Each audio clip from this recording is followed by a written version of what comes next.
This incident happened to me over the Christmas holidays this past year, and it just occurred to me that the sheer insanity of it may make it a good fit for this sub. For reference, I'm a 24-year-old female. My cousin and I decided to go up a few hours north for a nice winter cabin weekend.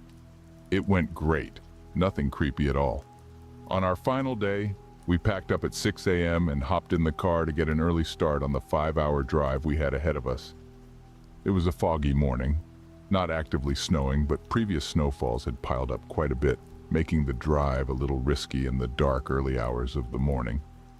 My cousin was driving, and we're chatting and listening to podcasts, not too aware of our surroundings. We were about 20 minutes into the drive when, unfortunately, the car skidded off the road a little and we very slightly grazed a tree.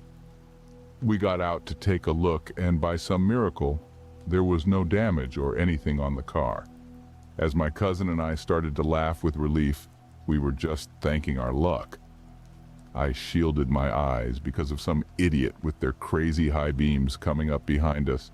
So obnoxious, my cousin laughed, starting to open her door to step back in when the blinding headlights car honks and continues to keep at it as they approach us. My cousin and I looked at each other, super confused, but quickly hopped back in the car.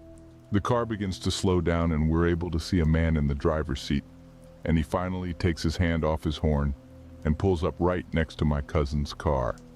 He rolls down his window and motions for my cousin to roll down ours. We figure it's fine because he's still inside his car and we're in ours. "Hey there, ladies, in a rush this morning?" He laughs. Not really, just trying to get home. "Can we help you with something?" My cousin replies, totally stone cold poker face. "Oh no, I just noticed you dropped something about 2 kilometers back. It fell out of your trunk." My cousin turned to look at me. "Did you shut the trunk when we left?" "Yeah, dude, obviously," I replied, and knowing the way the car is shaped, we would have seen and definitely heard an open trunk. "No thanks, sir. I think you might have us mixed up with someone," my cousin said, and immediately rolled up her window. This man just gave off bad vibes. He starts blaring his horn again and motioning for us to roll down the window. My cousin rolls it down again and sees him holding up some women's underwear and smiling. "See? This look familiar?" I can literally remember the exact tone with which he said that. "No thanks, sir. You have a great day now." My cousin quickly rolled up her window again and floored it, quickly hopping back on the road. And thankfully, the man was either taken aback or just gave up and we didn't see him for the next hour or so. My cousin and I were both a little shaken up, but tried to laugh it off since we were safe and hadn't seen his car follow us or anything. About 2 hours into our trip, we got off at an exit to fill up gas and grab some breakfast at a Starbucks. My cousin and I mobile ordered, and I was going to quickly run in to grab our food and drinks. It had started snowing at this point, and while the sun had been up for a little bit, it was still foggy and gloomy, making it hard to see the surroundings. I ran in, and as I reached for our food, someone's arm reached over mine to grab a napkin, and I instantly flinched back. When I looked up, I truly almost shat myself. It was the freaking man. Despite him never getting out of the car, he did have his lights on, and I was able to get a clear view of his face. It was him, I was sure. "Look at us, just like old friends," he smiled at me. I immediately looked down, grabbed my food, and started walking out of the store. As I left, I heard him talking to the barista saying, "See that beauty queen? That's my beauty queen." I almost had tears in my eyes because I was so terrified. I power walked back to the car, almost tripping outside because I was so scared and not walking like a normal person. I hopped in and screamed, "We need to get back on the road. He's inside the Starbucks." My cousin started laughing, thinking I was pranking her, but she quickly realized that was not the case when the man walked out of the Starbucks a few seconds later, with no drink or food in hand, walking straight towards our car, waving at us. My cousin quickly started to turn the car on when the man reached into his pocket, holding up the underwear he had before. Thankfully, my cousin took no time in backing out of there and speeding back onto the highway. We both were freaking out at this point, not sure how he ended up at the same stop as us, despite us not seeing him behind us at all. He could have taken some sort of back roads we didn't know about, but It would have taken him much longer than us to get there, unless he was trailing behind? I don't know.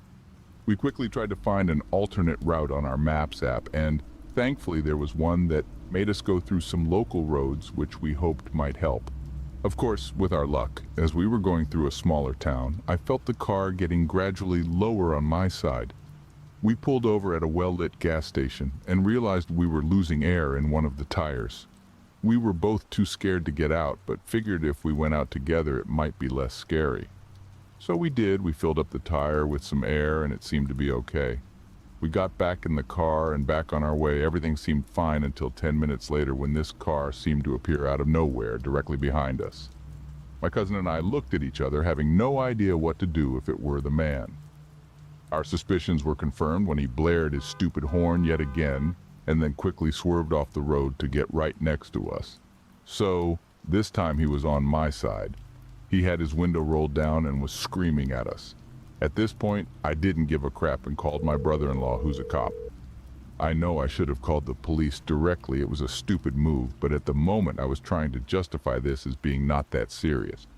My brother-in-law told us to drive directly to the nearest police station and to call them right away so they would be alert. Literally, as he was instructing me, the creep broke his car, just stopped on the side of the snowy, icy road. We were still speeding away, so it quickly got harder and harder to see him. But from what I could make out, he had gotten out of his car and was sitting on the hood. Just sitting on the hood of his car in freezing snowy weather. My cousin and I did not want to stop or do anything with about an hour left in our journey. We decided to just book it straight home, and thankfully that was the end of that. I know we made a lot of stupid mistakes that could have potentially had horrible consequences, but I'm super happy we made it out alive and unharmed. I still don't know how he caught up to us seemingly magically, and why he just sat there at the end, but I don't even want to find out at this point.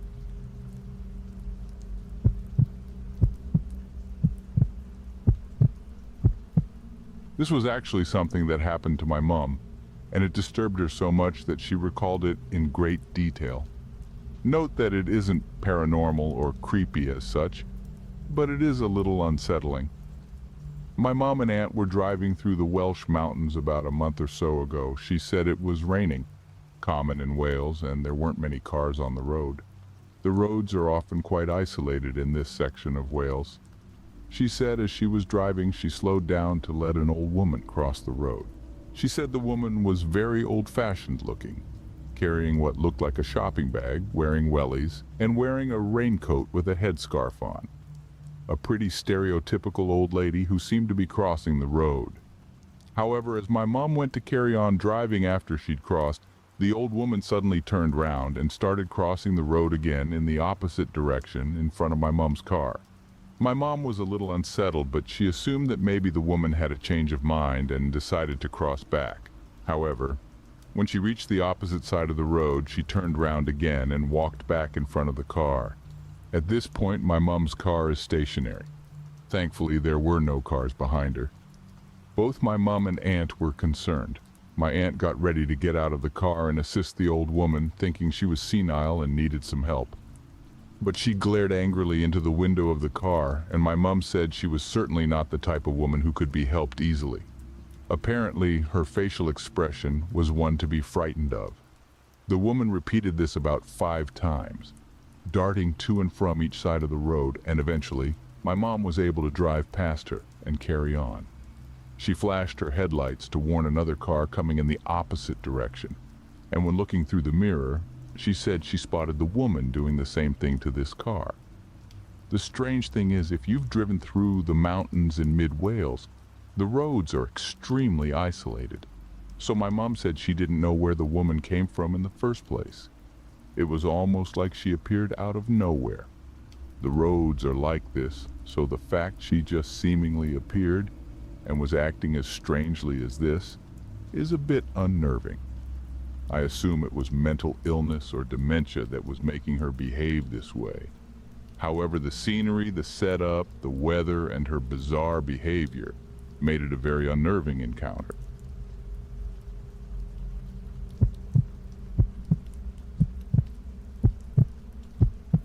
I was on a cross-country road trip with a colleague.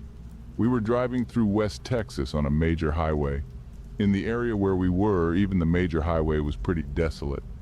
There had been a truck stop or gas station about every 100 miles, and every one of them was solitary with no other buildings in sight. These weren't really towns, the exits, just places to get more gas to get to the next gas station. It was pretty late at night and she had been driving for like 4 hours. I usually can drive for about 8 before I'm tired out, but she could only manage 4 or 5 before it was my turn again. We were also getting low on gas, at about a quarter tank, and you learn from road travel to fill up when you get the chance. So she was looking for a gas station as we drove along. It's really corny, but we were talking about fate, destiny, and some other weird shit at the time. That kind of conversation gets me keyed up and worried, so I was trying to change the subject. She took an exit while we were talking, and I got out my coffee mug so I could fill up for my turn driving. We pulled into a typical Nowhereville gas station. Just the station and a trailer out back, I assume. Thinking back, it was probably where the people who owned it lived.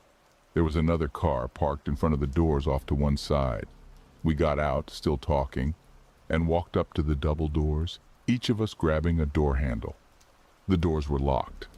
I turned and looked around to see if there was a sign.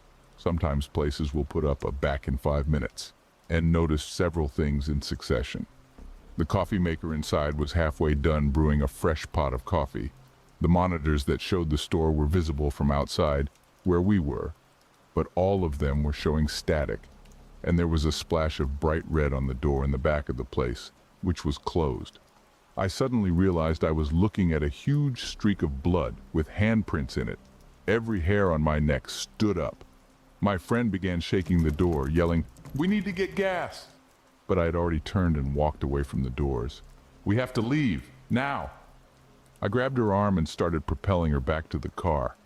Now I noticed the other car in the lot. It had no plates. It was dingy and had dents.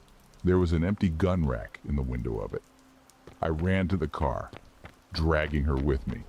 She seemed to take forever to open her door and get in. She had the keys still. The whole time she kept saying, "But we need gas!" While I'd tried to explain to her, "There's blood in there, blood." After what seemed like a year, she pulled the car out. When we were backing up, I saw through the windows that the back door in the gas station was opening. We had pulled away before anyone came out, thankfully. I freaked out until we were 20 miles down the highway. I tried to call the police but had no signal. I didn't get a phone signal until we had driven about 40 miles and got to a truck stop. Again, not in a town, just a building on its own in the middle of nothingness. I called the cops. They thanked me, and I never heard anything more about it. To this day, I feel like if I hadn't freaked out, we probably would have met the robber, or whoever was in the back room of the place.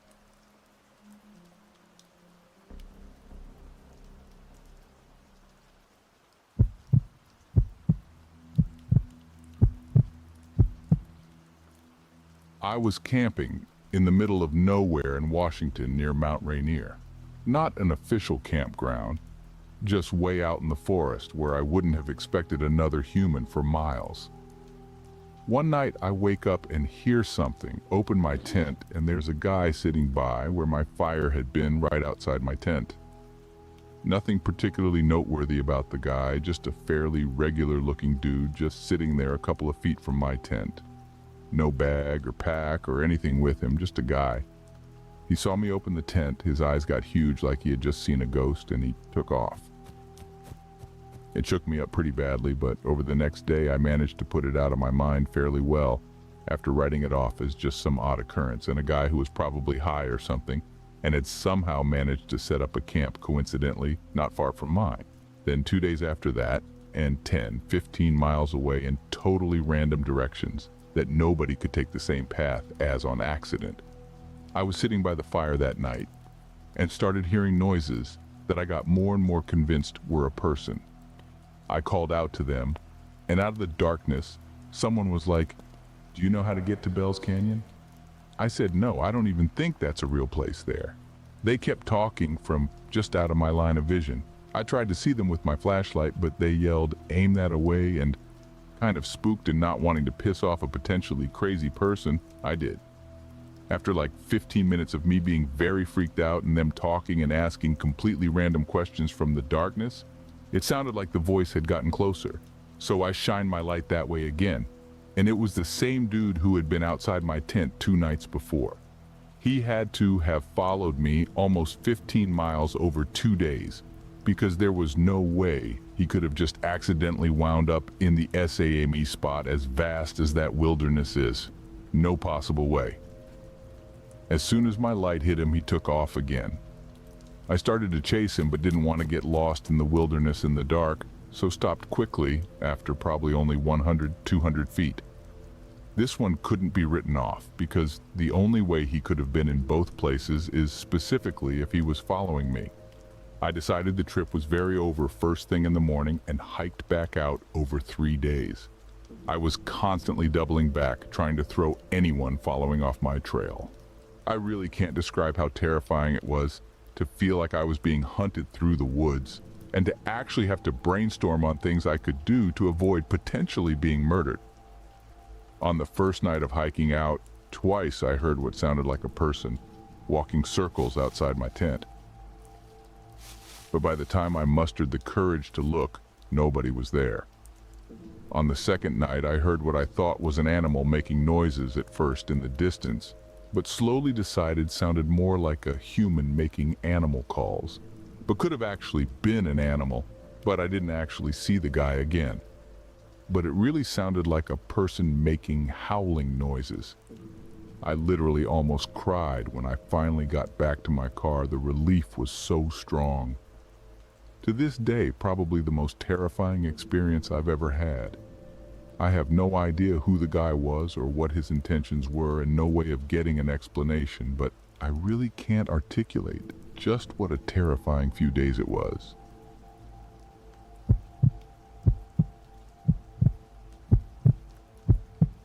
It was a warm summer day over the weekend, and my brother, my sister, and I decided to go to the park with our 2 best friends. The park was close to where we lived, and it was in an isolated area surrounded by woods. Parents would sit on the picnic tables not too far from the playground while they watched their kids play. We met our friends there and we played on the playground, and then we played tag with some of the other kids. While everyone else was on the playground, my friend and I wanted to go explore in the woods. We didn't ask our parents first because we thought it would be okay.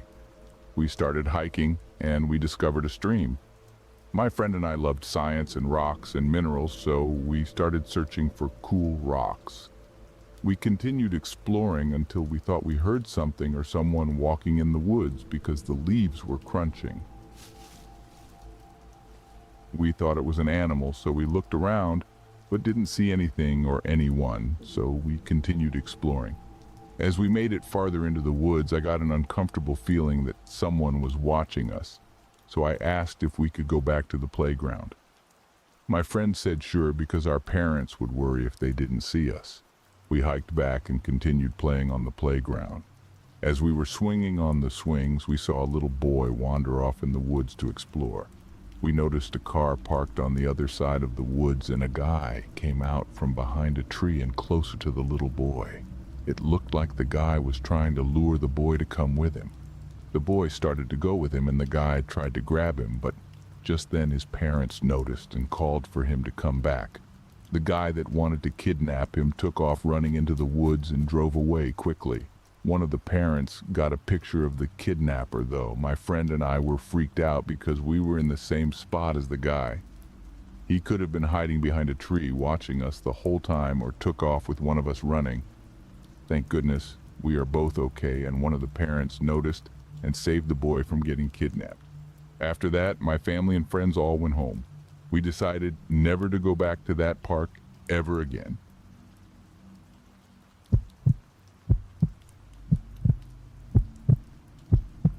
It was the summer of 2015, and I had just moved to a quiet, peaceful town.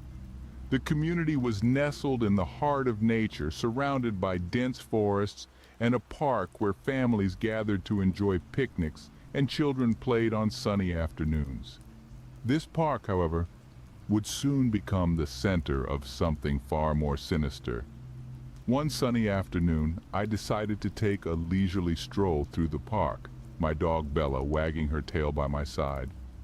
Families were scattered across the green expanse, and the laughter of children echoed through the air. It all seemed so idyllic, but the tranquility would soon be shattered. As I walked along the winding path, I noticed something peculiar. Tacked to a tree was a missing person poster featuring a young girl with delicate features, her eyes staring out with innocence. The text beneath the photo read, "Last seen near the park." It sent a shiver down my spine, but I quickly brushed it off as a mere coincidence. The sun was beginning to set, and I decided to head back home. Little did I know that this was just the beginning of a series of chilling events that would forever haunt my memory. A few weeks later, the town's atmosphere was charged with tension. Another young girl had gone missing, and her image joined the first on a growing number of missing person posters around the park. Fear had settled like a dark cloud over our once serene community. One evening, as Bella and I took our usual route through the park, I noticed an unusual man sitting on a bench. He had a cold, distant look in his eyes, and he watched the children playing with an eerie intensity. I couldn't shake the feeling that something was horribly wrong. As weeks turned into months, the park became increasingly desolate. Parents kept their children inside, and our walks through the park became far less frequent. The missing person posters multiplied, haunting reminders of the children who had vanished without a trace. The police were stumped, and a sense of dread had enveloped our town. One fateful evening, as I walked through the park, I saw him again, the man from the bench, only this time he was not alone. He was with a young girl, no older than 10, who had an unmistakable look of terror in her eyes. My heart raced as I approached them, intent on rescuing her. But as I drew nearer, the man's chilling smile sent shivers down my spine. He whispered something to the girl, and before I could react, he plunged a knife into her side. Horror washed over me as I watched her fall lifeless to the ground. Panic overtook me as I fled, searching for help, but it seemed that no one was nearby. The authorities were alerted, and a massive manhunt ensued. They eventually caught the man, and our town could finally breathe a collective sigh of relief. But the park was forever marred by the horrors that unfolded there. Families returned, but with a sense of caution, forever haunted by the knowledge that true evil could lurk even in the most idyllic places.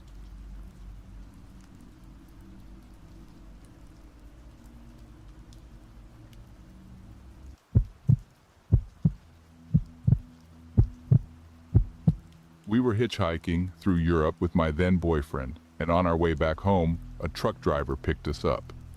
We had had a few weird encounters on our trip before, but we were on the road for about a month, and nothing really scary happened until we met this guy. He was a young guy, about 25, quite regular, spoke English okay, long time away from home.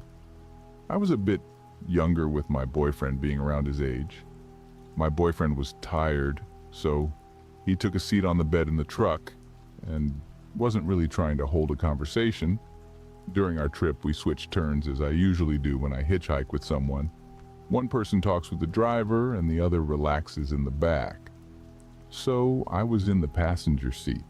I think he was even dozing off a little bit, and the driver started complimenting me and asking me about my boyfriend. It was still fine, nothing too weird, and I was just trying to talk about something to be a good company. As we moved on, I started to feel a bit uncomfortable, but didn't let anything on, and only told my boyfriend that we should find truck drivers from our country to make the last part of our trip in one go. I translated to English immediately because the truck driver became agitated and suspicious of what I was saying, and I explained that we are really tired, and our plan is to find our truck drivers before he has to take the long break, so that we can go on traveling without interruption. We stopped for a short break at a gas station, and my boyfriend decided he was going to look for another truck driver in the parking lot and left me with this guy alone. The truck driver came on to me real hard, and I was scared shitless and didn't fight back. I could feel how aroused he was, and there was no doubt of his intentions. Luckily, my boyfriend was away for just a minute. At that moment, I realized we need to get out of this situation fast.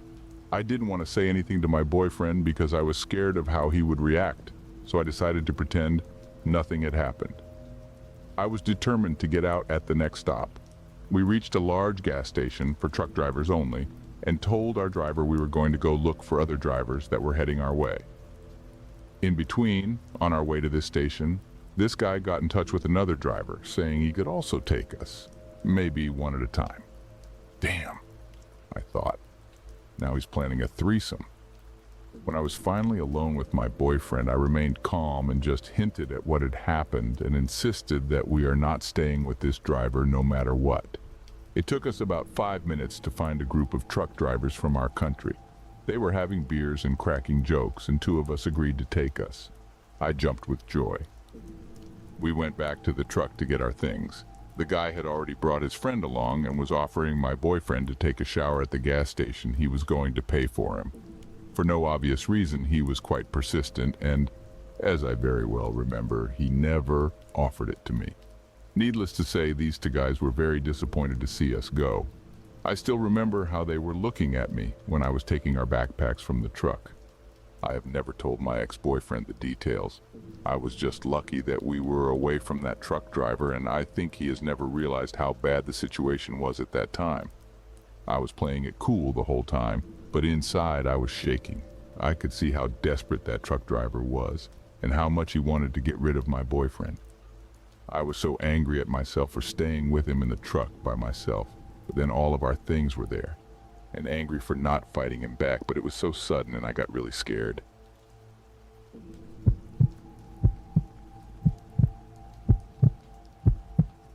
I am a male, and this happened when I was around 23.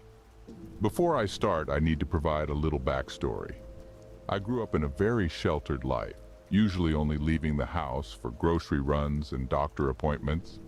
I didn't even go to school, and my mother decided it was best to homeschool me. I was, and still am, very socially awkward as a result of my upbringing, though I'm getting better. One thing I did leave the house for as a child was to compete in talent competitions. I was a pianist. I still am, though a little rusty. I had a newspaper article published for me once to advertise a fundraising concert I was holding at my local church. I needed funds to go to a competition 1,500 miles away. In the article, the journalist recorded a quote from me. She had asked what I thought of my talent, and being a child in a Christian house, I replied, "It's not my talent, God let me borrow it." Fast forward till I became an adult. I was eager to leave the house and to get out on my own. I decided to get my commercial driver's license so I could get out and see as much of the world as I could. Besides driving long hours and the occasional night of having trouble finding a halfway decent place to park at the end of the day, I enjoyed it. One night I was pulling into a truck stop to park for the night. As I was taking my dog out to do his business, I passed by the truck next to mine. It had its driver's side window down, and the driver was sitting in the driver's seat. He called out to me as I passed him, complimenting that he liked my dog, and asked if he was friendly. I thanked him and informed him that my dog was shy of strangers. Being that I sat in a truck all day with no human interaction, besides the occasional honk and guy flipping me off for being slow, I longed for conversation, and I told him I would be right back. A few minutes later, after putting my dog in my truck, I walked over to talk to my parking spot neighbor. We chatted for a while, him in his chair and I standing on the top step of the side of his truck. After about 20 minutes, he asked me if I noticed that his arm had bumped mine 7 times. My arm was on top of his armrest as I clung to the side of his truck. This surprised me. I had not noticed it at all. Thinking back on it, I believe he was testing to see how situationally aware I was. I told him I had not noticed. It was cold outside, considering it was the middle of winter, so he invited me to sit in his truck to continue our conversation. This is where I should have had alarm bells ringing in my head, but growing up so sheltered, I was too trusting of people. We continued to talk, though the conversation started crossing lines, asking questions that were too personal. He was asking me stuff like, "What's your phone number? Who are your parents? What were your grandparents' full names? Where do you live?" etc. Regretfully, I answered him. However, I had the sense to at least not give him my address. We had also swapped seats during the conversation. First, he had moved to the passenger seat so I could sit in the driver's seat, but then we swapped to where I was in the passenger seat and he was in the driver's seat. The conversation started to take a weird and creepy turn. After all those questions, he asked, "Did you notice that my eyes don't have any color?" His irises were black. Just two black orbs surrounded by the white of his eyes. I later looked this up on Google.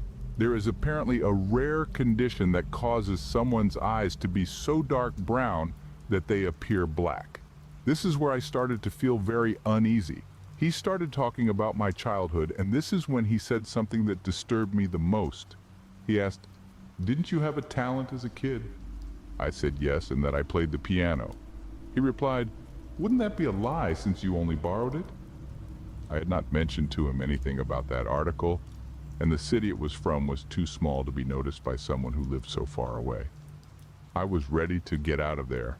I was trying to think of how to excuse myself without rousing suspicion. He started trying to convince me to ride with him to his next delivery and to just leave my truck where it was, that he would bring me back the next day. I declined. He then asked if I would come to visit him at his home, and again I declined.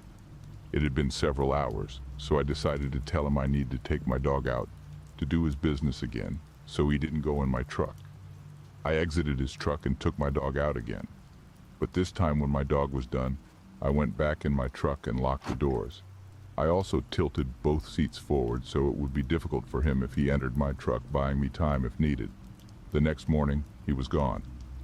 I continued on my day, relieved that I was away from him. A few hours later, he called me. "So why did you tilt your seats forward last night?" I told him it was to keep my dog from jumping on them. He continued to talk to me, though I kept my answers short this time. I blocked his number after he hung up and later decided to change my phone number.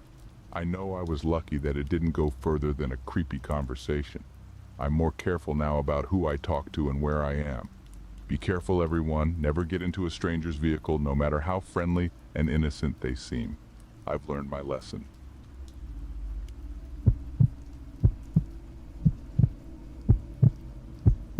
My name is Will, and this happened in 2016.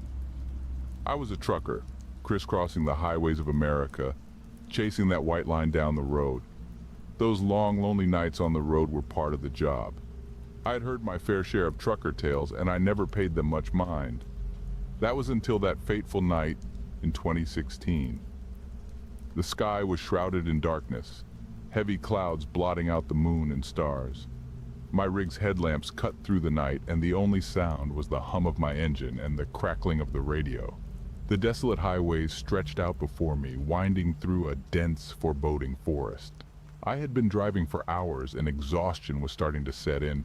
My eyelids grew heavy as the endless road hypnotized me. That's when I saw it. A faint glimmer in the distance. Another truck, parked on the shoulder with its driver's side door ajar. It seemed abandoned, and an unsettling feeling washed over me. I couldn't resist the urge to pull over and investigate. As I stepped down from my cab, the cold night air bit through my clothes. The eerie silence of the woods pressed in around me. The abandoned truck's interior was unnaturally cold, and its engine had only recently been running. I peered inside and spotted a tattered journal on the passenger seat. Its pages were filled with cryptic symbols and strange writings that made no sense to me. But it was the final page that sent a chill down my spine.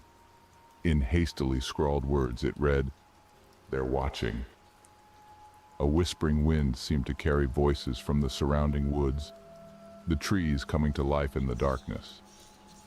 Panic surged within me, and I rushed back to my own truck, clutching the journal tightly in my trembling hand. With trembling fingers, I roared away from the abandoned truck, my eyes locked on the road ahead. The radio remained silent, and the world outside was nothing but a curtain of impenetrable black. It was as though I'd left the nightmare behind, but my respite was short-lived. Pulling into a truck stop, I realized I was alone. The place was empty, its lights flickering eerily. My heart pounded as I parked my rig, and the radio crackled back to life. A voice, desperate and hushed, seeped from the speakers. "Run, Will. They know you've seen it. They're out there, and they won't let you leave." A shadowy figure emerged from the darkness, clutching the same journal. Fear gripped me as I recognized the symbol-covered pages. Before I could react, the figure was consumed by the trees themselves, pulled into the abyss. With a surge of adrenaline, I shifted my rig into gear, leaving the abandoned truck stop far behind. The highway stretched endlessly before me, and though the weight of the unknown pressed upon my soul, I vowed never to venture down those cursed roads again. The secrets of the forest remained locked in silence, and I was determined to leave them that way.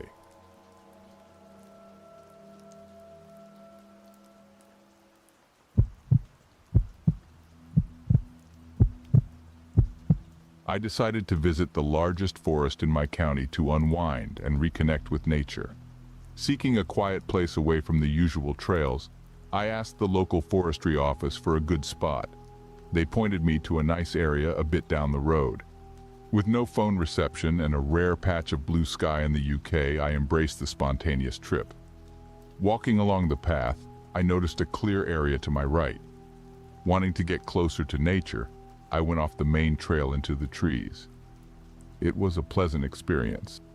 I explored, listened to birds, and even took a short 5-minute break for meditation. However, the tranquility was interrupted by what sounded like two animals fighting, probably foxes. Coming out of the trees, I found myself on a sandy road. While walking along it, I noticed a bra hanging from a bush near the road. People use the forest for various reasons, but this find made me a bit uneasy. As I turned around, I heard an electric car approaching. In a moment, it was less than 300 yards away. Unsure of what to do, I gave a nod as it passed and decided to go in the opposite direction. The car parked out of sight behind me. I started walking off the road to explore more, but got a weird feeling when I saw the car do a 180-degree turn and park again. Something urged me to turn around and go back. As I returned to the road, I saw a man in a white shirt behind the bush with the bra, heading in the direction I had initially changed course from. Crossing the road, I went back into the forest. Checking if the man continued in the opposite direction, I noticed he had also crossed the road, following my path into the woods. Realizing I was being followed, I kept up a brisk pace rather than running, considering my physical limitations. As I moved further, he stayed on my tail. Getting to the end of that section of the forest, just before a path with a large patch of grass and shrubbery, I looked back but couldn't see him. I stopped longer than I should have, scanning the trees and listening carefully, but there was no sign of him. Feeling some relief, I went back onto the path and turned one last time to check the tree line. To my surprise, he wasn't there. Considering I might have been overthinking, I hesitated. Just as those thoughts crossed my mind, I saw the man emerge from the opposite side of the tree line. He stared at me. Not wanting to take any more chances, I quickly made my way down the path back to my car. I reported the man to the forestry office, but there wasn't much they could do. That was the end of it. When I paused at the tree line and couldn't see him, I realized he must have approached from another angle. I wasn't checking that side. I'm glad I didn't venture further into the forest, listening to my instincts. Otherwise, the only way back would have been through him, and who knows what his intentions were.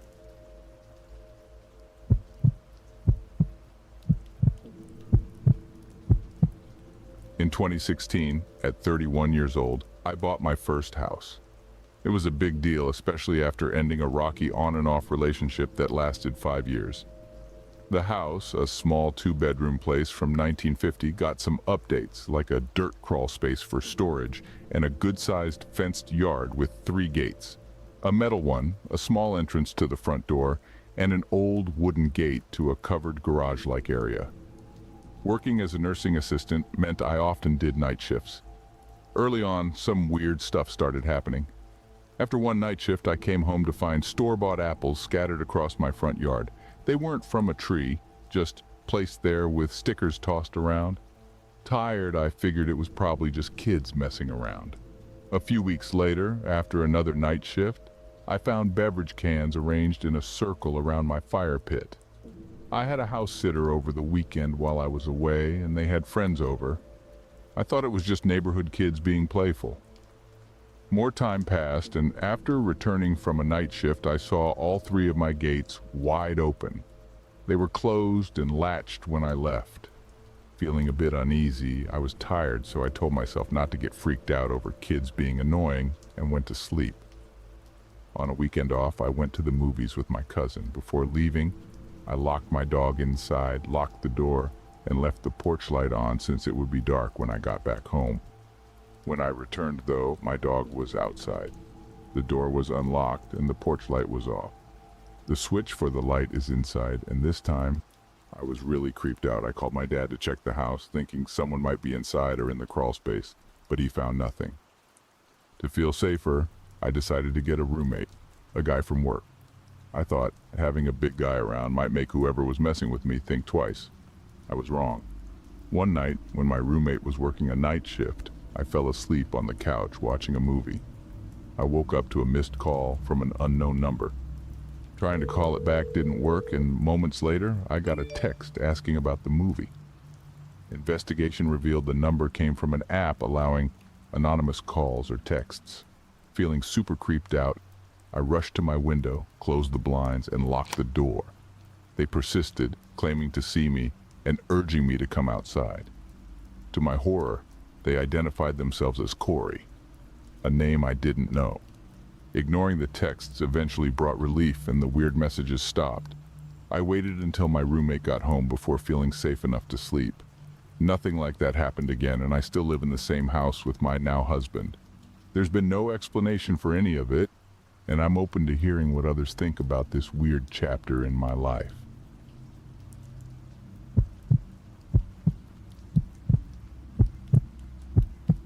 It was the summer of my 18th year when I worked as a camp counselor in training. We were a group of 5, young and eager to explore the wilderness. One day we decided to go on a camping trip deep into the forest. The forest was a place of mystery and adventure. As we were hiking, we encountered a man on the trail. He was an older gentleman with a weathered face and a strange gleam in his eyes. His clothes were worn and faded as if they had seen many seasons. He warned us to be careful, his voice echoing in the silence of the woods. His words were cryptic, but there was a seriousness in his tone that gave us pause. We shrugged it off, attributing it to the ramblings of a local, but his words lingered in the back of our minds. We continued our journey, the excitement of the trip overshadowing the strange encounter. We set up camp near a small clearing, the trees towering above us like silent guardians. The air was filled with the smell of pine and damp earth. As the sun set, we gathered around the campfire. The fire crackled and danced. We shared stories and jokes, the sound of our laughter echoing in the quiet forest. The air was filled with the smell of roasting marshmallows and the faint scent of beer and smoke. As the night grew darker, the sounds of the forest seemed to grow louder. The rustling of leaves, the distant hoot of an owl, the mysterious sounds of the night. I remember feeling a sense of unease, a feeling that we were not alone, but I brushed it off, attributing it to the alcohol and the ghost stories we were sharing. After all, we were in the middle of the forest, a place teeming with life. It was only natural to feel a little on edge. As the night wore on, we retreated to our tents, the exhaustion of the day catching up with us. The forest was quiet, the only sound the occasional rustling of leaves and the distant hoot of an owl. I drifted off to sleep, the events of the day replaying in my mind. In the middle of the night, I woke up to a rustling sound in our tent. My heart pounded in my chest as I squinted in the darkness, trying to make out the figure. I assumed it was Jordan, one of the other counselors, probably looking for his hoodie. I mumbled a sleepy goodnight and drifted back to sleep. A few moments later, I was jolted awake by Jordan's voice. He was outside asking if anyone had seen his hoodie. A cold dread washed over me as I realized that the person in our tent was not Jordan. I scrambled out of the tent, my heart pounding in my chest. The stranger in our tent bolted, disappearing into the darkness of the forest. We were left in shock, our laughter from earlier replaced by a heavy silence. We immediately contacted the police, who arrived at the scene but were unable to locate the intruder. They took our statements and promised to patrol the area, but there was little else they could do. We spent the rest of the night huddled together, our sense of security shattered. The next morning, we found Jordan's missing hoodie. It was tied to a tree near our campsite. The sight of it sent a shiver down my spine. The identity of the intruder remained a mystery, leaving us with a sense of unease that lingered long after the camping trip ended.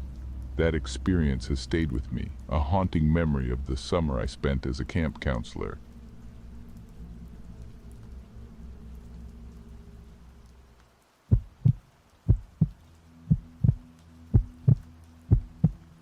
Back when I was 20, I used Snapchat all the time. I was trying to up my Snap score, so I randomly added people and accepted requests without a second thought. One day, I found myself in need of a ride to a flea market. So I made a post, hoping someone in my friend list would come to the rescue.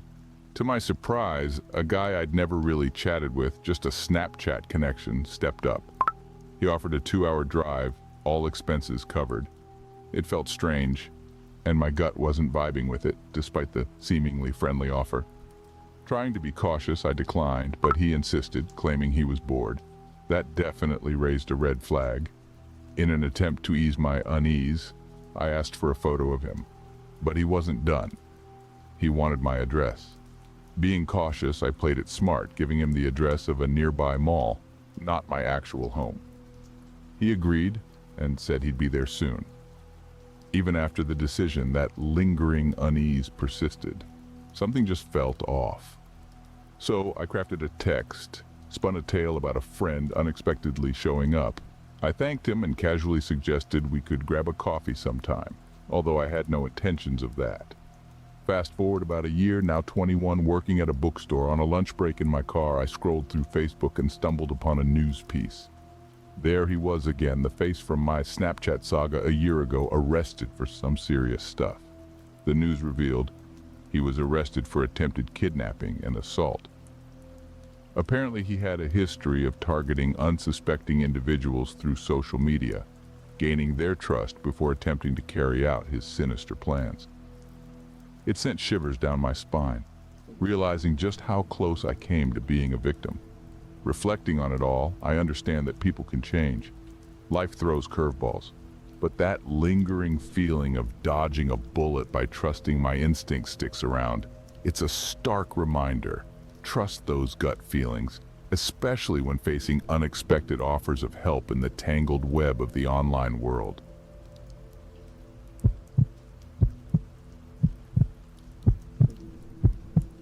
Last month, I was at my friend Emma's house for a sleepover.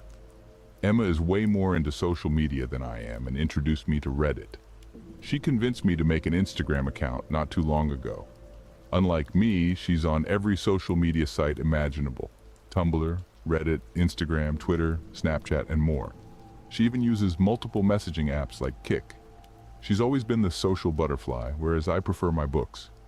The night started casually with face masks, makeup shenanigans, and the usual girl stuff. We ordered pizza and were chilling on her bed.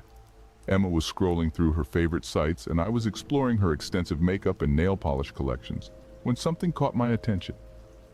It felt like someone was looking at me, and I found myself staring out the window. In broad daylight, I saw a man standing across the street. He quickly ducked behind a car upon realizing I spotted him, and then ran down the street. When I told Emma, she brushed it off, thinking I was trying to scare her. Despite the weird encounter, I tried to forget about it. Later on, Emma mentioned a guy she'd been chatting with on Kik, and it seemed he was getting creepy. She showed me the messages from him, expressing concerns about being clean and needing protection. More unsettlingly, he hinted at coming to her house. I advised her to block him, and she did. As the night grew darker, Emma became increasingly unnerved by her messages. She tried to hide it, but I knew her too well. After persistent questioning, she finally revealed that a new account messaged her, claiming to be the previous guy's friend and wanting to be her friend. Things got creepy again, with the new person making unsettling comments about her beauty and threatening harm to anyone trying to take her away. Emma blocked him again, but the messages persisted from new accounts, escalating in anger. Then came the chilling message, "I know where you live." Terrified, we stared at the screen. Another message followed, "I'll protect you from them." I urged Emma to tell her parents, but she was reluctant due to their strict views on her online interactions.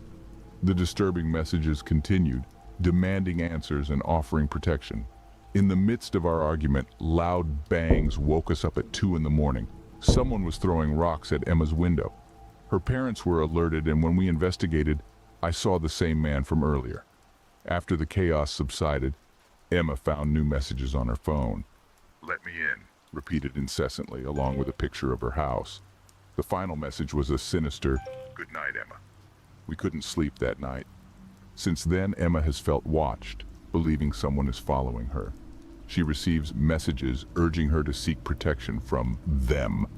Despite my pleas, she refuses to tell her parents, and I fear something terrible might happen before she takes action.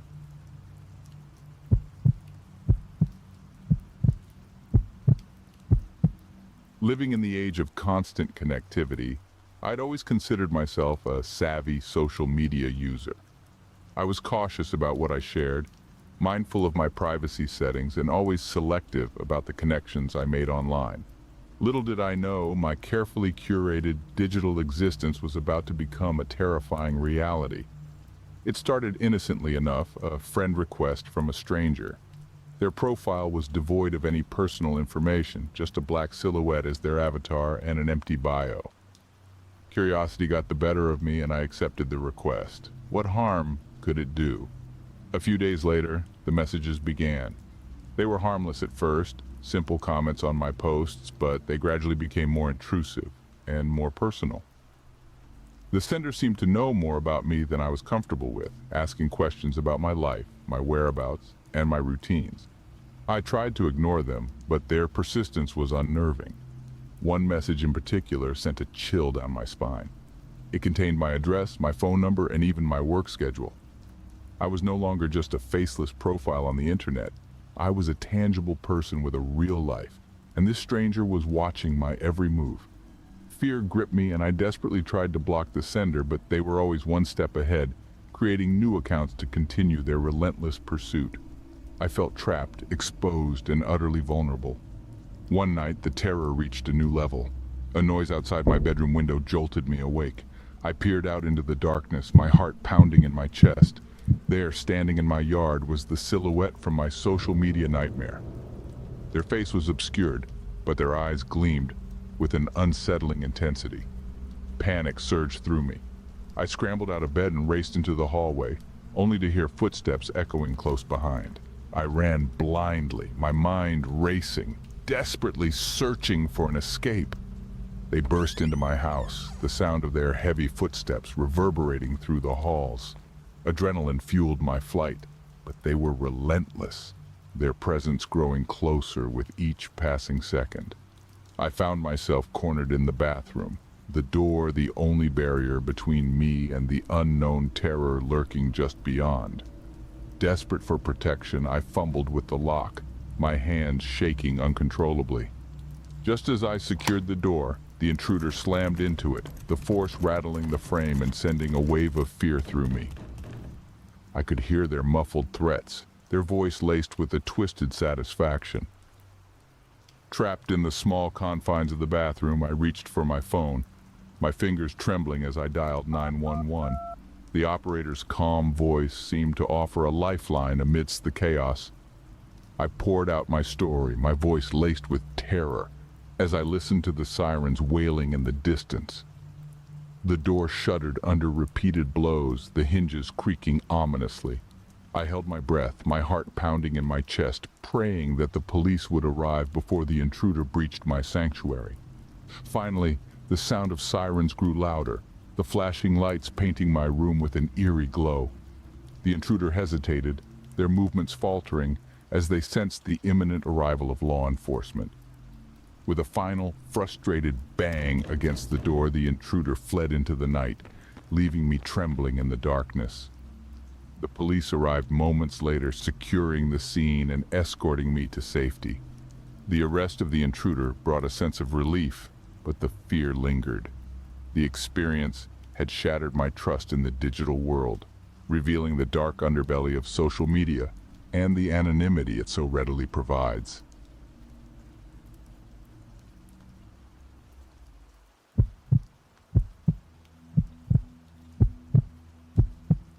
This happened to me some years ago.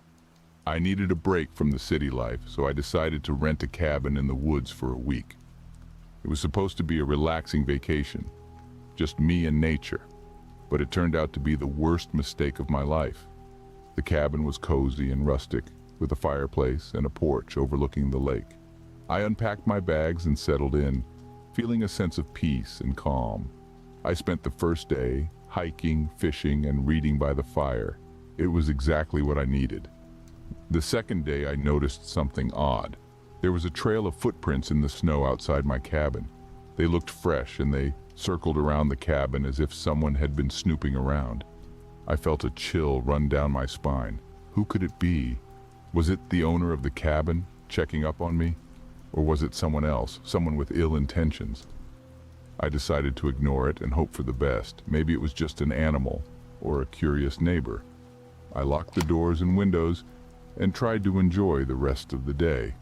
I cooked myself a nice dinner, watched a movie on my laptop, and went to bed early. That night I woke up to a loud noise. It sounded like someone was banging on the door. I jumped out of bed and grabbed a flashlight. I looked through the peephole and saw a man wearing a ski mask and a hooded jacket. He was holding a crowbar and he was trying to break in. I panicked. I grabbed my phone and dialed 911. I told them my name, my location, and that someone was trying to break into my cabin. They said they would send a patrol car as soon as possible, but it would take at least 20 minutes. I hung up and ran to the bathroom. I locked the door and hid in the bathtub.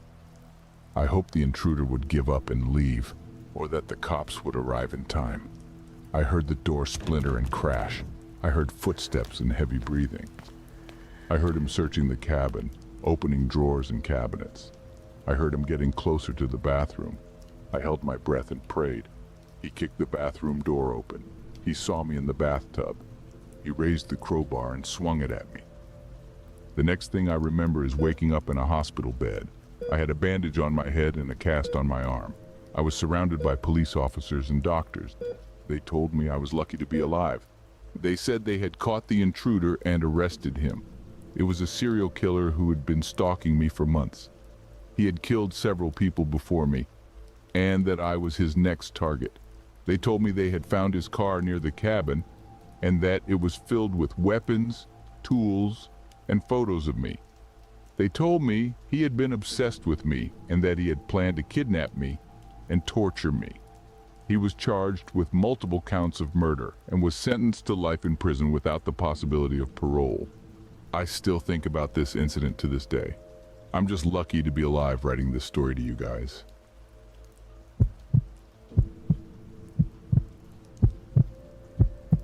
I had always loved my cabin in the woods. It was a place where I could escape from the stress and noise of the city and enjoy the beauty of nature. I had inherited it from my grandfather, who had built it himself. It was simple and cozy, with a fireplace, a kitchen, a bedroom, and a bathroom. It also had a crawl space under the floor where my grandfather used to store his tools and supplies. I rarely went there as it was dark and dusty. I decided to spend a week at the cabin in the summer alone. I wanted to have some time for myself, to relax and recharge. I packed my bags and drove to the cabin, feeling excited and happy. I arrived in the afternoon and unpacked my things. I made myself a cup of tea and sat on the porch, admiring the view of the lake and the forest. It was so peaceful and quiet. I felt a wave of calm wash over me. The next day I went for a hike in the woods. I loved walking among the trees, listening to the birds and the wind.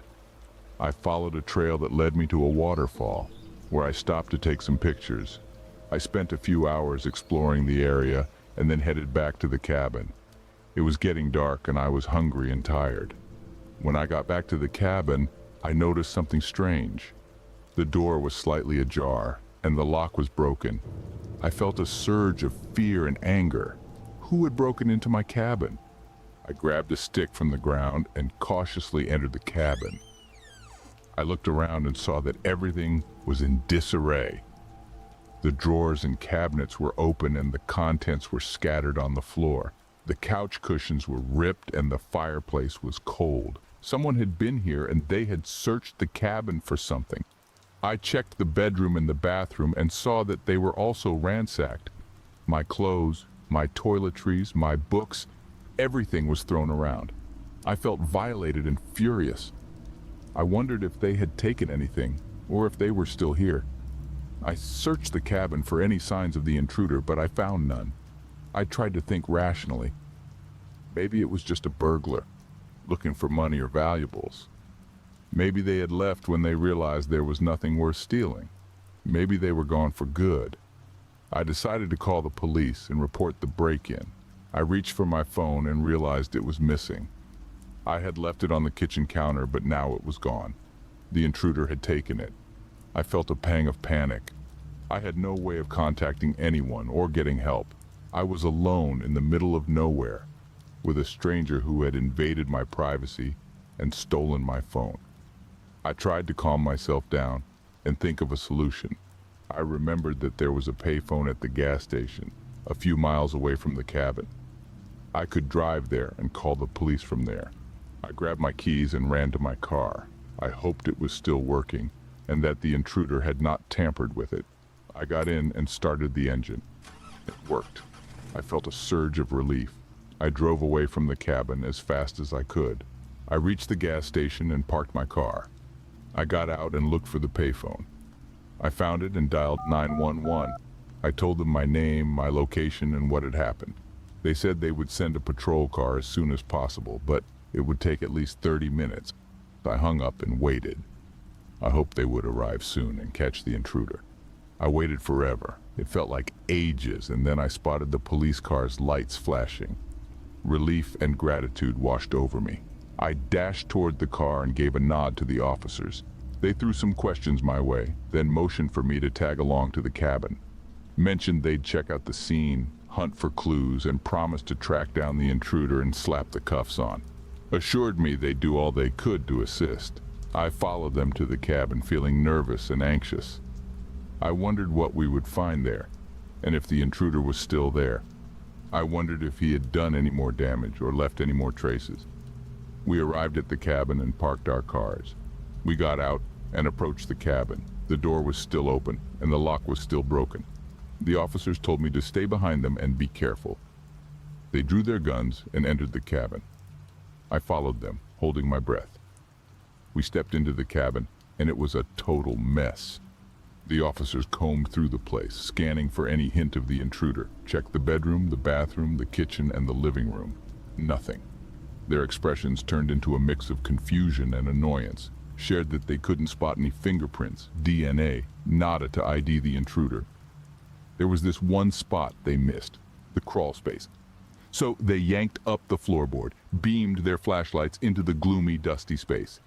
Lo and behold, a man was lurking in the crawl space, all grimy and messed up, eyes wild, clutching a knife and a phone. And guess what? The phone he had? Yep, it was mine.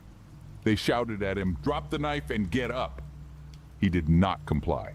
He lunged at them with a scream. They fired their guns and hit him. The intruder fell to the ground, bleeding and groaning. The police dragged him out of the crawl space and handcuffed him. The intruder was taken to the hospital, where he was treated for his gunshot wounds. He survived, but he was in critical condition. He was later transferred to the prison, where he was charged with multiple counts of murder, burglary, stalking, and attempted murder. He was facing life in prison, or worse. He was doomed, and he deserved it.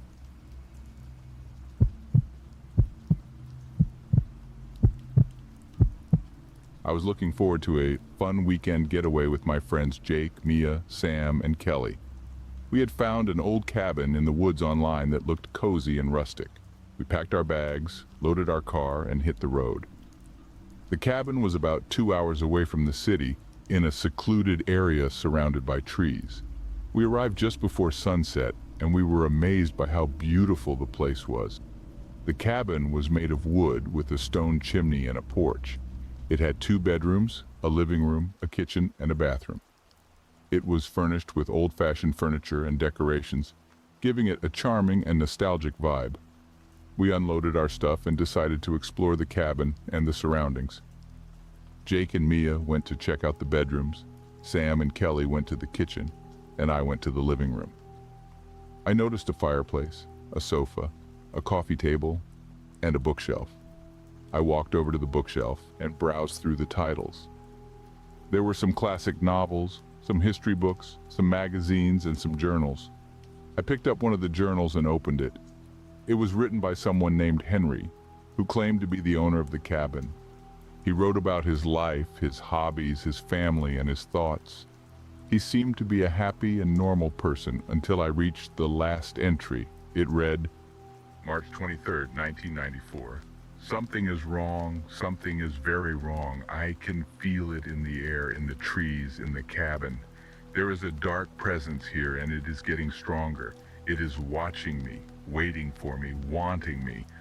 I don't know what it is or what it wants, but I know it is evil. It is trying to get inside my head, to make me do things, to make me hurt myself, to make me hurt others. I can't let it win. I can't let it take me. I have to fight it. I have to resist it. I have to escape. I have to leave this cabin and never come back. I have to warn anyone who might come here to stay away, to run away, to save themselves. This cabin is cursed. This cabin is haunted. This cabin is hell. I felt a chill run down my spine and I dropped the journal. I looked around and I realized that the living room was darker than before. The sun had set and the only light came from the fireplace. I heard a creaking sound from the floorboards and I turned around. I saw a shadowy figure standing in the doorway, blocking my exit. It was a man, or what used to be a man. He was tall and thin with ragged clothes and long hair. His skin was pale and dirty, his eyes were sunken and red. His teeth were yellow and sharp. He looked like a homeless guy, but he also looked like something else. Something inhuman, something monstrous. He stared at me with a twisted smile and he spoke in a raspy voice. "Hello there, I'm Henry, welcome to my cabin." I was frozen with fear. As I faced the man who called himself Henry, he looked like he had been living in the cabin for a long time and he had gone insane. He had a crazed look in his eyes and he held a rusty knife in his hand. He took a step towards me and I backed away. I tried to scream, but no sound came out. I looked for a way out, but I was trapped. The windows were boarded up and the door was locked. I was alone with Henry, and he wanted to kill me. "Please don't hurt me," I begged. "Who are you? What do you want?" Henry laughed, and he said, "I told you. I'm Henry. I'm the owner of this cabin, and I want you to stay with me. Forever." He lunged at me, and I dodged his knife. I ran to the other side of the room, and I grabbed a lamp. I threw it at him, and it hit him in the head. He stumbled, and I took the chance to run past him. I reached the door, and I tried to open it. It was locked. I looked for the key, but I couldn't find it. Henry recovered, and he came after me. He swung his knife at me, and I blocked it with my arm. I felt a sharp pain, and I saw blood. He had cut me. He smiled, and he said, "You can't escape. You're mine now. You're my guest, and I'm going to make you feel at home." He pushed me to the ground, and he raised his knife. He was about to stab me when I heard a gunshot. Henry's head exploded, and he fell on top of me. I pushed him off, and I saw Jake standing in the doorway. He had a shotgun in his hands, and he looked shocked. He said, "Oh my God, are you okay?" I nodded, and I said, "Yeah, I'm okay. Thanks for saving me. How did you get here?" Jake said, "I heard you scream, and I came to help. I found the key under the mat. I didn't know there was someone else here." "Who was he?" I said, "He said he was Henry. He said he was the owner of the cabin. He said he wanted me to stay with him. He was crazy." Jake said, "He was more than crazy. He was evil. Look at this." He showed me the journal that I had dropped. He said, "I read this. It's his journal. He wrote about how he came to this cabin and how he found something in the woods, something dark and ancient, something that possessed him and made him do horrible things. He killed his family, his friends, and anyone who came to the cabin. He said he was trying to escape, but he couldn't. He said he was trapped here with the thing. That's terrifying. We have to get out of here. We have to warn the others." Jake said, "You're right. Let's go." We got up and we ran to the car. We found Mia, Sam, and Kelly waiting for us. They had heard the gunshot, and they were worried. We told them what happened, and they were shocked. We decided to leave the cabin and never come back. We got in the car and we drove away. As we left, I looked back at the cabin. I saw a flicker of light in the window and I felt a cold shiver. I wondered if Henry was really dead, or if he was still alive. I wondered if the thing that possessed him was still there, or if it had followed us.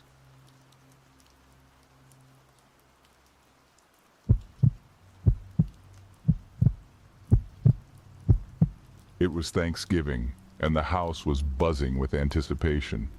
The smell of roasted turkey and sweet potatoes wafted through the air, mingling with the scent of cinnamon and pumpkin pie. The table was set with our finest china, the silverware polished to a shine. The candles were lit, casting a warm, inviting glow over the room. Everyone was eagerly waiting for the feast to begin, their conversations filled with laughter and reminiscing. Suddenly there was a knock at the door. It was a soft, hesitant knock, almost drowned out by the chatter and clatter of dishes. I excused myself from the table and went to answer it, puzzled as to who could be visiting at this hour. Standing on the doorstep was a young man. He was drenched from the rain, his clothes torn and dirty. His hair was matted to his forehead and he was shivering from the cold. But what struck me the most were his eyes. They were a startling blue, wide and pleading. He looked up at me and said in a voice barely above a whisper, "I'm sorry to disturb you, but I have nowhere else to go."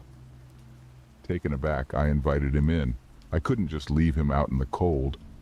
He thanked me profusely and stepped inside, leaving wet footprints on the polished wooden floor. The room fell silent as he entered. My family stared at him, their conversations abruptly cut off. I quickly explained the situation and asked if he could join us for dinner. There was a moment of hesitation, but then my grandmother, the matriarch of our family, stood up. She walked over to the young man, took his hand, and said in her firm, commanding voice, "No one should be alone at Thanksgiving." As we sat down to eat, the man's demeanor changed. His eyes darted around the room, taking in the expensive china, the silverware, the antique furniture. His fingers twitched nervously on the tablecloth, and he kept glancing towards the door. A sense of unease started to creep in, a nagging feeling that something wasn't right. After dinner, as we were clearing the table, the man suddenly pulled out a knife. It was a small, sharp blade, glinting ominously in the candlelight.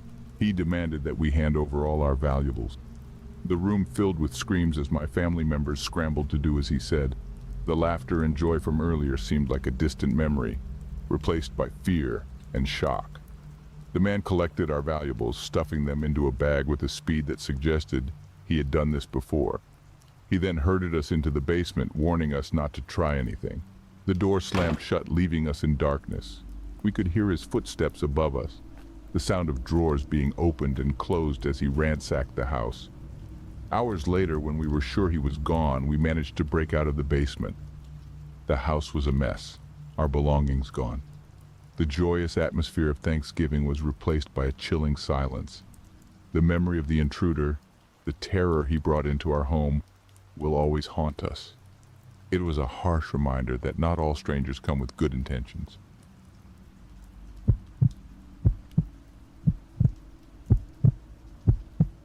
It was Thanksgiving, a time of gratitude and family gatherings. I found myself driving down a desolate stretch of highway, heading towards my family's annual celebration. The sun had just set, painting the sky with hues of orange and purple before surrendering to the encroaching darkness. The road ahead was bathed in the soft, comforting glow of my headlights, the only source of light in the vast expanse of the night. Suddenly my car jerked as I hit the brakes. A massive tree, perhaps a victim of the harsh November winds, had fallen across the road, blocking my path. It was an unexpected obstacle on my otherwise routine journey. I stepped out of the car, the chill of the November air biting through my coat. I walked over to the tree, its size more apparent up close. I had hoped that I might be able to move it, but it was far too heavy. As I stood there, contemplating my next move, I felt a prickling sensation on the back of my neck. It was as if someone was watching me. I turned around quickly, but there was nothing there. Just my car, sitting alone on this empty road, its headlights casting long shadows. I tried to shake off the feeling, telling myself it was just the cold and the isolation playing tricks on me. But as I returned to my car, I couldn't shake the feeling that I was being watched. Every rustle of the wind, every crackle of dry leaves made me jump. It was as if the very air was charged with an unseen presence. I decided to call for help, but as I pulled out my phone, I realized there was no signal. I was completely cut off. The feeling of being watched intensified, and I could swear I saw movement in the trees out of the corner of my eye. I decided to get back in my car and wait. As I sat there, the feeling of being watched didn't subside. Instead, it grew stronger. I kept glancing in the rearview mirror, half expecting to see someone standing there, but there was never anyone there. Suddenly, I heard a tap on the window. I nearly jumped out of my skin. I turned to look, and there, standing outside my car, was a figure. He was trying to open the car door. I quickly locked the doors and started honking the horn, hoping to scare him off. But the guy didn't move. He just stood there, staring at me. I can't see his face, but I can feel his eyes on me. My heart's pounding so loud I can hear it. Then he reaches into his pocket and pulls out something shiny. A knife. I'm ready to ram the tree if I have to, but then I see flashing lights in the distance. The guy turns, sees the lights, and bolts into the forest. The cop shows up and I tell him everything. The figure, the knife, the fear. He listens, calls a tow truck to move the tree, and I wait in the cop car. Even after all that, I still feel like I'm being watched. And every Thanksgiving, when I drive down that same stretch of highway, I can't shake the feeling that something's watching me.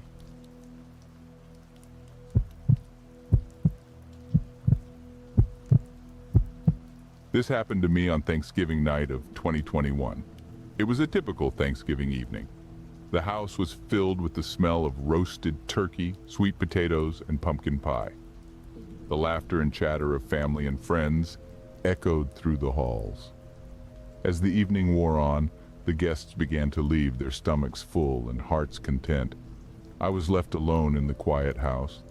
I decided to clean up before retiring for the night. As I was washing the dishes, I heard a faint noise. It was a soft, almost inaudible sound, like a muffled cough. I paused, my hand still in the soapy water, and listened. The sound seemed to be coming from the basement.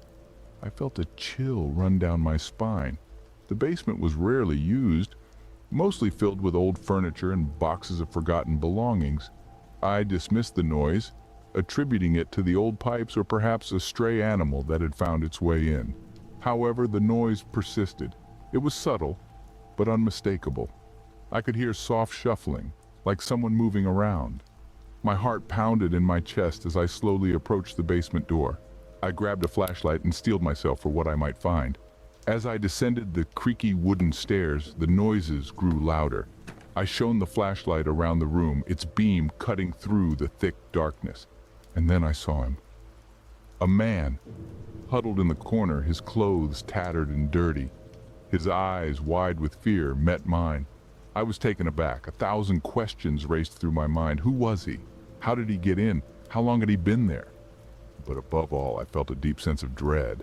I was not alone in my own home. I backed away slowly, not taking my eyes off the stranger. As soon as I reached the top of the stairs, I shut the basement door and locked it. My hands were shaking as I dialed 911. I explained the situation to the operator, my voice trembling with fear. The police arrived within minutes. They found the man still in the basement just as I had described. He was homeless, they explained, probably seeking shelter from the cold. He had been living in my basement for who knows how long, unnoticed amidst the chaos of the holiday season. That Thanksgiving left a lasting impression on me. The image of the man, alone and scared in my basement, haunted me.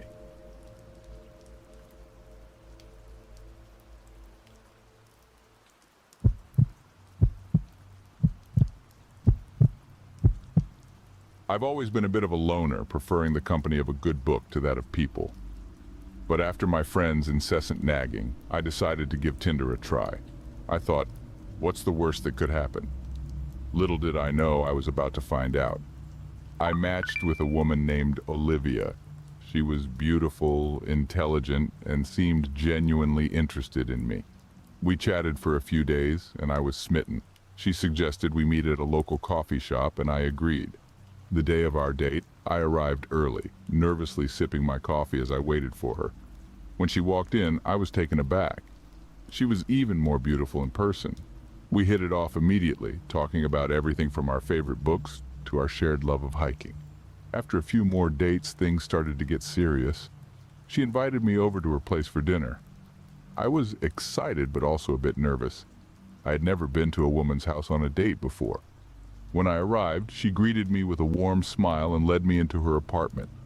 It was cozy and well decorated.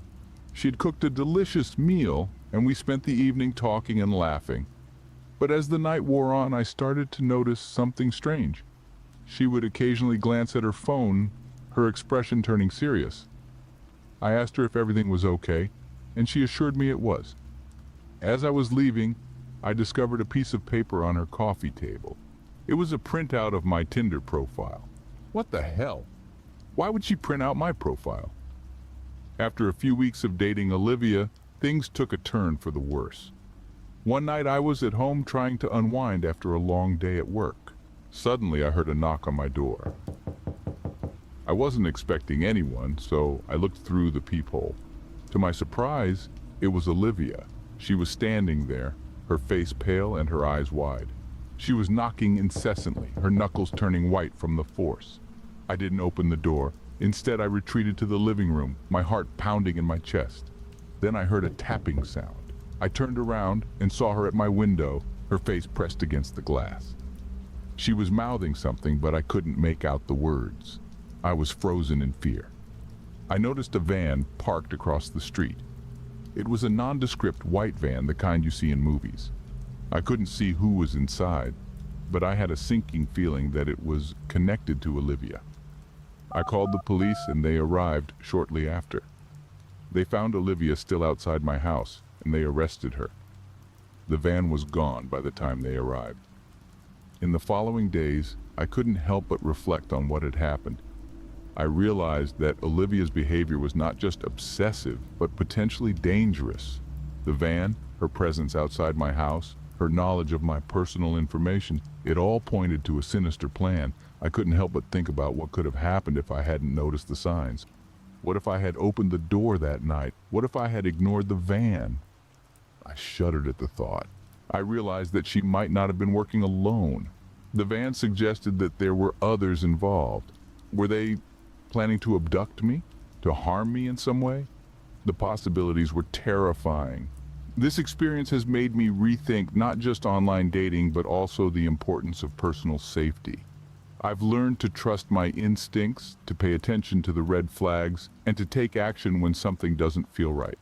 I've also learned that it's important to share these experiences, to raise awareness about the potential dangers of online dating. It's easy to get caught up in the excitement of a new relationship, but it's crucial to stay vigilant. Remember, it's always better to be safe than sorry. Trust your instincts and don't be afraid to take action if something feels off.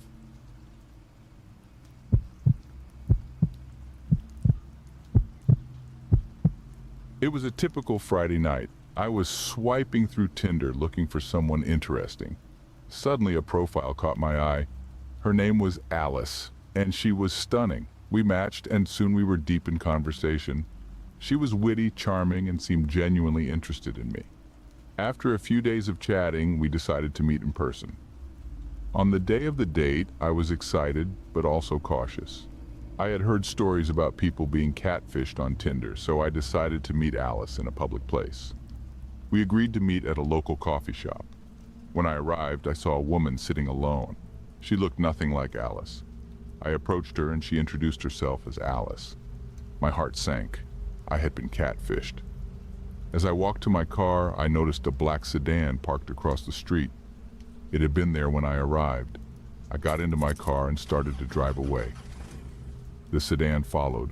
Panic set in. I tried to lose them, taking random turns, but they stayed right behind me. I called the police and explained the situation. They told me to keep driving and that they were on their way. The chase continued for what felt like hours. The sedan was relentless, matching my every move. The streets were deserted, and the only sounds were the roar of our engines and the occasional screech of tires. My heart pounded in my chest as I glanced in the rearview mirror, the headlights of the sedan a constant presence. I tried everything to shake them off. I sped up, slowed down, and took sharp turns, but nothing worked. They were always right behind me, their car a menacing shadow in the night. I could see the silhouettes of the men in the car, their faces obscured by the darkness. Finally, I saw flashing lights in my rearview mirror. The police had arrived. They pulled over the sedan, and I watched as 2 men were arrested. It turned out they were known for luring people through dating apps and robbing them. Alice was part of their scheme. The men were charged with robbery, conspiracy, and stalking. They were found guilty and sentenced to 10 years in prison. Alice was also arrested and charged with conspiracy and identity theft. She was found guilty and sentenced to 5 years in prison. I was relieved, but also shaken. I couldn't help but reflect on what could have happened if I hadn't been so cautious. I could have been robbed or worse. From then on, I was more careful. I realized that while apps like Tinder can be a great way to meet people, they can also be a hunting ground for predators. I learned to always meet in public places, tell someone where I'm going, and trust my instincts. If something doesn't feel right, it probably isn't. This experience was a wake-up call. It taught me the importance of caution and vigilance in the digital age. It's easy to forget that behind the screen is a real person with real intentions, which may not always be good. But with awareness and caution, it's possible to navigate the world of online dating safely. And who knows, you might just find what you're looking for.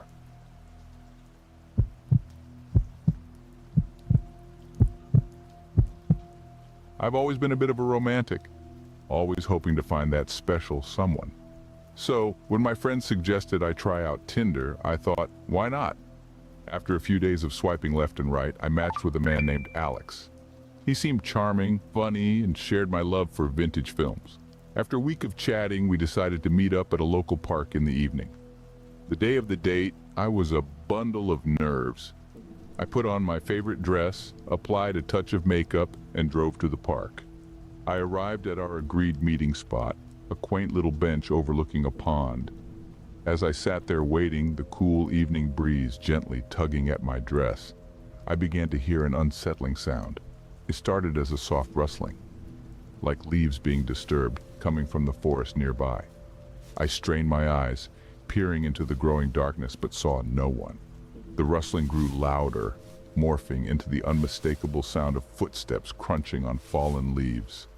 My heart pounded in my chest like a wild drum, the rhythm echoing in my ears. I quickly pulled out my phone, my fingers trembling as I dialed Alex's number. I held my breath, hoping against hope that this was just a poorly thought-out prank. But what happened next sent a wave of horror washing over me.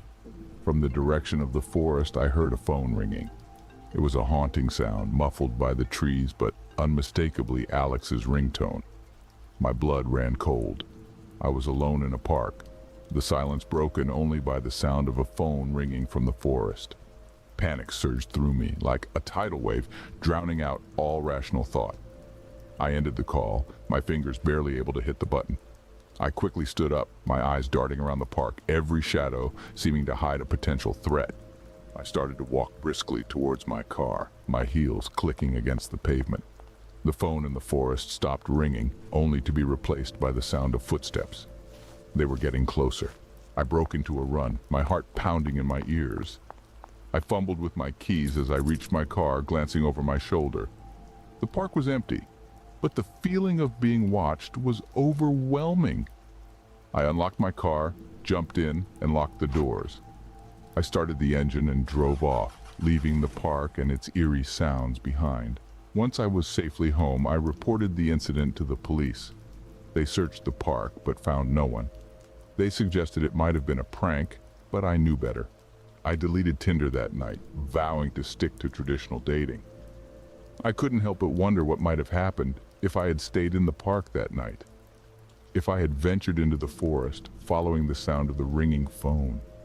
Would I have found Alex there, laughing at his own joke? Or would I have stumbled upon something far more dangerous? A trap laid by someone who was not the charming man he had pretended to be on Tinder. If Alex really was who he claimed to be, we might have shared a laugh about the whole situation later. He would have apologized for his ill-conceived prank, and maybe we would have gone out for a cup of coffee, talking late into the night about our favorite vintage films. Perhaps we would have found a connection, a spark that could have turned into something more. But in the end, no date is worth risking your life for.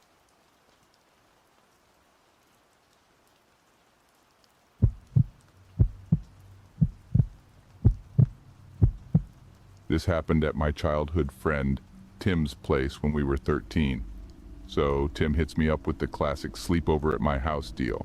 His parents are out of town, giving us the whole house to ourselves. Packed my bag with candy and gaming gear, ready for a night of non-stop fun. It's a typical Friday evening when I roll up to Tim's house. We start playing Halo on his Xbox, fueled by pizza and soda. Laughter echoes through the house, and everything's golden for a while. As the night rolls on, Tim suggests spicing things up. "Ever played Bloody Mary?" he asks with a mischievous glint. Now I'm not one to shy away from a dare, so we dim the lights and gather in front of the bathroom mirror. "Bloody Mary, Bloody Mary, Bloody Mary," we chant, half expecting something spooky. Spoiler alert, nothing happens. We laugh it off, thinking it's just kid stuff. But little did we know that harmless dare was just the start of a night that would stick with us. After the Bloody Mary thing flopped, we brushed it off and went back to our gaming zone. Midnight hit, and the house got quieter. Then whispers started. We figured it was just wind or the house doing its usual sounds, but those whispers didn't quit. They got louder and clearer. Tim and I exchanged looks, thinking maybe we were the only ones catching this weird vibe. We hit pause on the game. The whispers turned into what sounded like secrets being spilled, like the walls were hiding something, and we accidentally became eavesdroppers. Quietly tiptoed into the hall, trying to catch those elusive voices. The whispers played tricks, moving around, hopping from room to room. We tried to track them down, but it was like chasing ghosts, whisper ghosts, if that's even a thing. We retreated back to Tim's gaming setup, and the whispers faded, leaving this eerie silence. We nervously laughed it off, convincing ourselves it was all in our heads. Little did we know the night still had more in store. Tim cranked up the game volume, attempting to drown out the lingering unease. We tried to get back into the gaming groove, pretending everything was normal. So there we were, me and Tim, trying to act like those weird whispers were just in our heads. We laughed it off and cranked the game volume, hoping to fix the night. As we got into gaming again, a noise hit us, a creak from the hallway. Each step we took felt like forever, the air heavy with nerves. The hallway light flickered, making weird shadows on the walls. And then we saw her, a figure at the end of the hall. She stood there, a shadow in the dark, long hair covering her face. Stuck in fear, we watched as she turned and vanished around the corner. Without thinking twice, we ran to Tim's room, locking the door. The night dragged on, every creak and whisper making our fear worse. We never figured out who or what that figure was. Tim's parents came back to a house full of tired, scared teens. Looking back, I still can't say for sure what happened. Maybe it was just some weirdo or our minds playing tricks. We never did find out, and the mystery still bugs me sometimes. The whole thing makes me think twice about late-night dares and spooky sleepovers.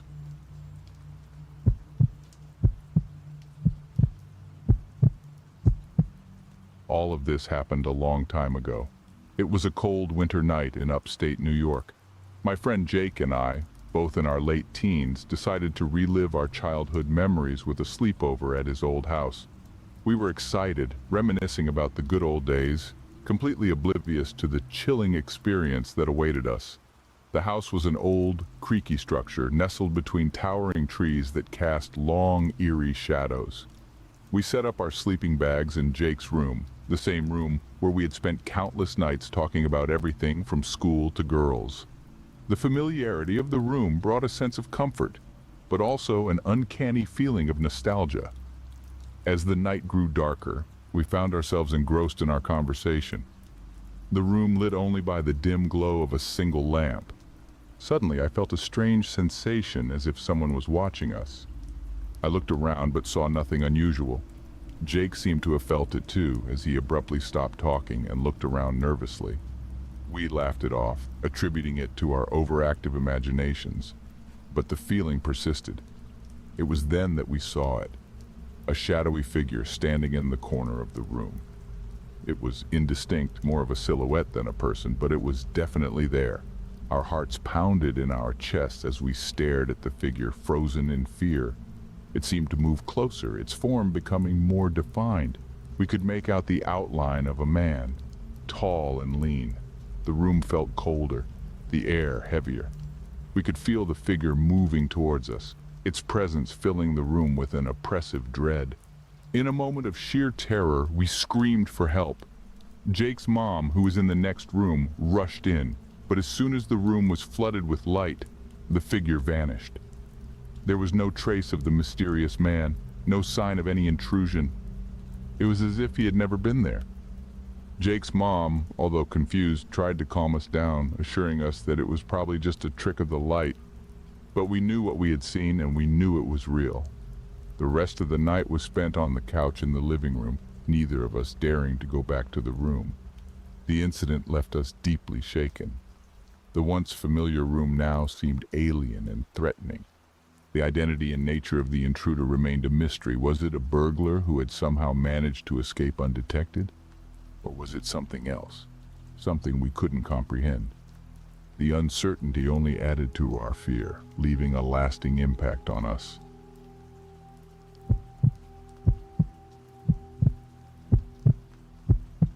Hey Reddit, I've been lurking in this sub for a while, and I've got a story from my childhood sleepover that still gives me the creeps.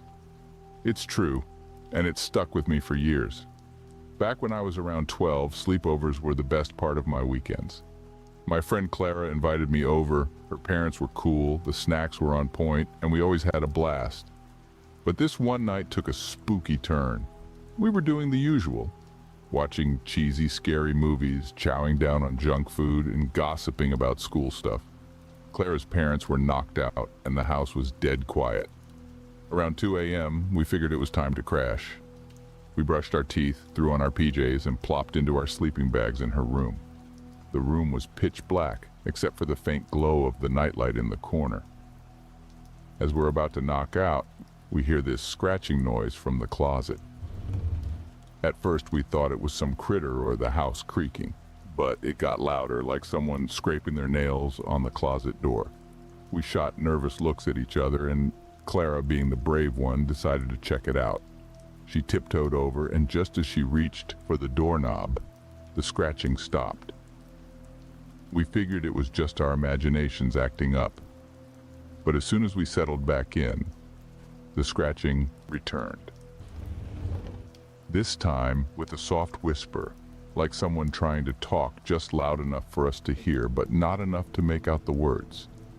I was scared stiff, and Clara looked just as freaked out. The scratching and whispering kept going for what felt like forever. We were too scared to move, let alone check the closet again. Out of nowhere, the room turned freezing, teeth-chattering cold. We could see our breath, and the nightlight was flickering like it was about to die. The scratching and whispering got intense, and I remember squeezing my eyes shut, hoping it was all in my head. Then, as sudden as it started, everything stopped. The room warmed up, the nightlight was steady again, and the scratching turned into creepy silence.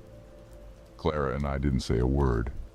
We just lay there, wide awake and spooked. Morning rolled around, and we finally got the guts to check the closet in the daylight. Nothing. No signs of critters, no hidden speakers, just our minds playing tricks. We tried telling ourselves it was some weird dream, but that night still gives me the creeps. Claire and I never brought it up again, and we kept having sleepovers like nothing happened.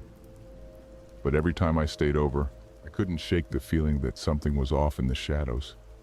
No clue what went down that night, but it stuck in my brain as the weirdest sleepover ever. Anybody else got a story like this?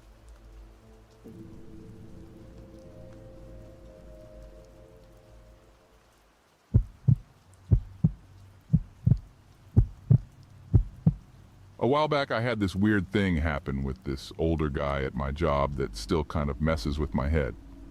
It all went down at this office where I'd been grinding away for a couple of years. It was a small office deal with just a handful of folks, me included.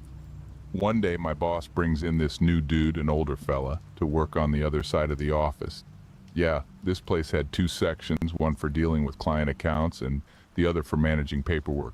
My boss brought him in because they were church buddies, and the paperwork side had some religious vibes. So this older dude hangs with us for about a month before he walks up one day and says, "Hey, I'm Bob," or whatever. Seemed cool, even handed me a Hershey kiss at some point. Fast forward a couple of months, my boss asks if I can pick up Bob, probably because his car was busted.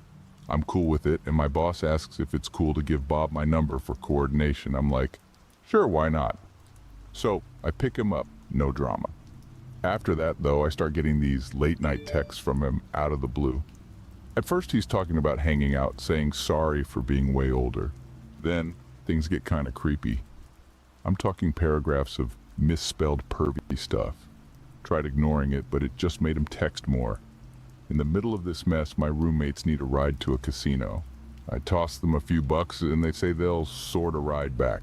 They show up a couple of hours later. Guess who's their ride? Creepy Bob. Now, I'm not just freaked that this perv knows where I live, but I'm wondering how the heck he ended up giving my roommates a lift.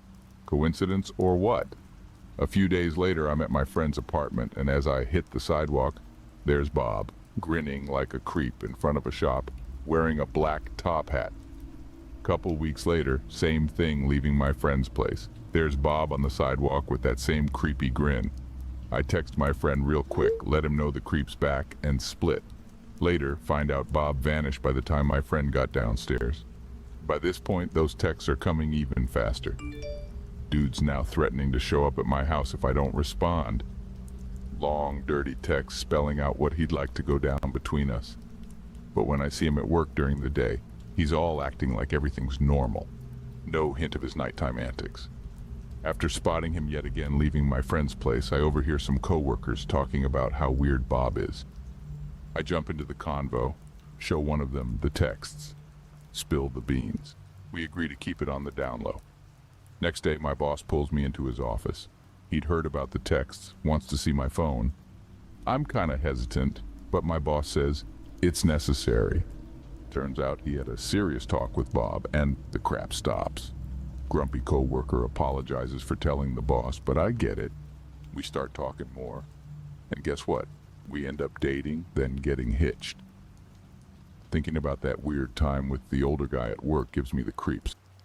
Those late-night texts and strange encounters outside of work were seriously unnerving. It's crazy how someone can act normal during the day, but turn into a whole different, unsettling person after hours. I'm grateful for my coworker who spoke up and told the boss about it.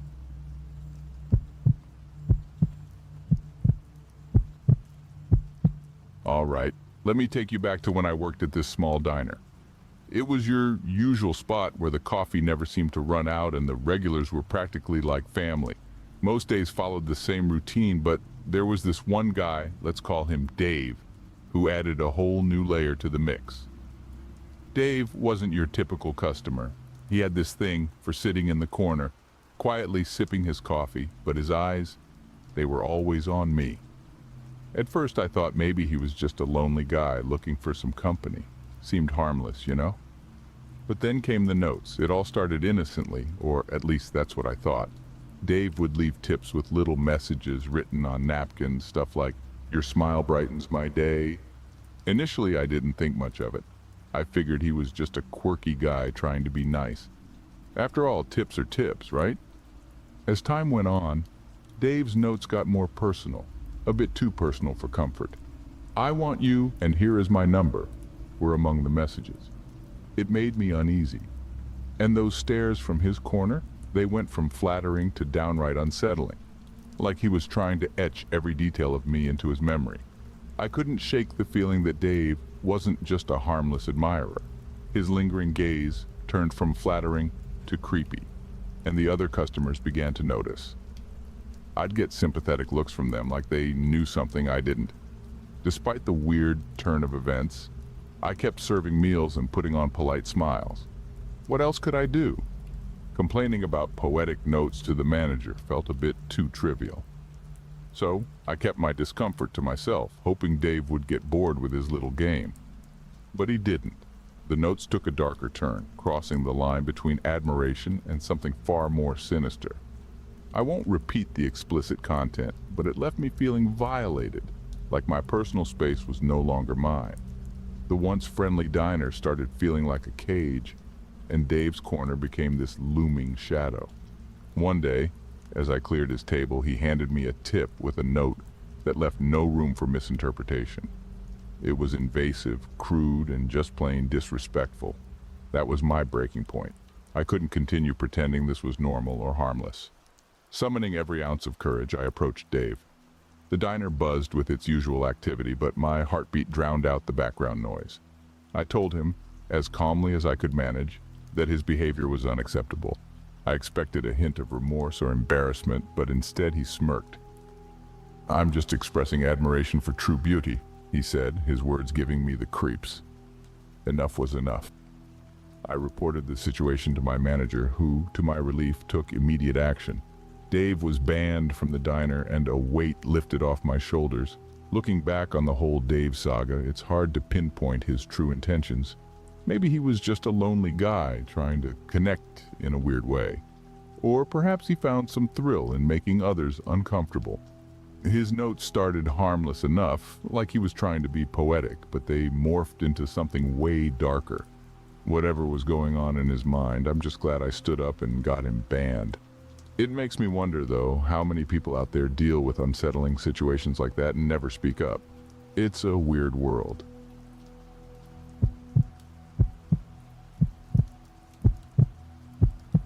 Hi, Reddit. So I recently got this gig as a fire watch up in the remote woods. Seems like a chill job, right? Just me, the trees, and the occasional wildlife. But let me tell you, things are starting to get a bit weird. The first couple of nights were pretty standard. I'd check for any signs of fire, make sure everything was in order, basic fire watch stuff. But last night, around 2 a.m., I heard something strange, like really strange. I was sitting in my little cabin, just scanning the area with my flashlight, when I heard this distant scream. It wasn't an animal or anything. It sounded like a human scream. I grabbed my binoculars, trying to spot anything, but the woods were pitch black. All I could do was listen. Then came these muffled voices, like people arguing, and suddenly the sound of something heavy hitting the ground. I can't be sure, but it almost sounded like a body dropping. I hesitated to call the cops. What if I just heard some campers having a heated argument? But deep down it felt off, like something was seriously wrong out there. So after that creepy night, I couldn't shake the feeling that something was off. I tried to brush it aside, telling myself it was probably just people having a loud argument or something. But as the days passed, the unease stuck with me. During my routine checks, I kept my ears open, hoping not to hear anything strange again. But last night it happened again. Around the same time, that chilling scream echoed through the trees. This time, though, there was no mistaking it. It wasn't some heated argument. It was pure fear. I grabbed my binoculars, scanning the darkness, desperately trying to see something, anything. The voices followed, those muffled arguments that seemed to escalate. And then, that sickening thud, like something hitting the ground hard. It chilled me to the bone. I debated calling the authorities again, but doubts crept in. What if I was just overthinking it? What if it was some twisted wildlife sound? But deep down, I knew. There's a difference between a deer rustling in the bushes and a human scream echoing through the night. Now, I'm stuck in this cabin, questioning my choices. Do I risk being the overreacting newbie? Or do I ignore my gut feeling? This job was supposed to be peaceful, but it's turning into a nightmare. Okay, so things just got weirder. Last night, the same unsettling symphony played out again. That damn scream, those hushed arguments, and that sickening thud. I couldn't ignore it anymore. Something was seriously wrong out there. I grabbed my flashlight, scanning the woods, hoping to catch a glimpse of what was happening. But it was all shadows and trees. The voices continued, like ghosts whispering secrets I couldn't understand. Fear gnawed at me. This time I called the cops. I had to. Told them about the screams, the arguments, the thuds. They assured me they'd check it out, but the uncertainty lingers. Did I do the right thing, or did I just overreact? The cops checked the area, found nothing. It leaves me feeling like maybe I overreacted, you know? Maybe it was just some weird forest noise and I called the authorities for nothing. The job was supposed to be about trees and tranquility, not weird screams and creepy arguments. I'm back to the routine, doing my fire watch duties.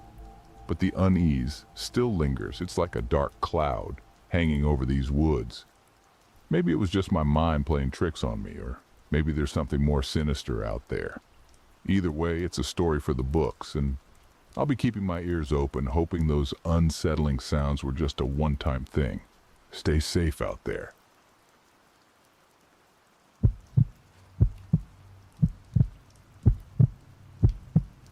I was driving alone on a dark and stormy night, looking for a place to stay. I had been on the road for hours and I was exhausted. I just wanted to find a cheap motel, get some sleep, and continue my journey in the morning. I saw a sign that said, Motel 6, next exit. I decided to take it, hoping that it would be a decent place. I followed the directions, and soon I saw a neon sign that said Motel 6 in red letters. It looked old and run down, but I didn't care. I just needed a bed. I parked my car in the empty lot and got out. I grabbed my backpack and walked to the reception. The door was unlocked, but there was no one inside. There was a bell on the counter and a sign that said, Ring for service. I rang the bell and waited. After a few seconds, I heard a shuffling sound from behind a curtain. A man emerged wearing a stained shirt and pants. He had a scruffy beard and a greasy hair. He looked at me with a bored expression and said, What do you want? I need a room for the night, I said.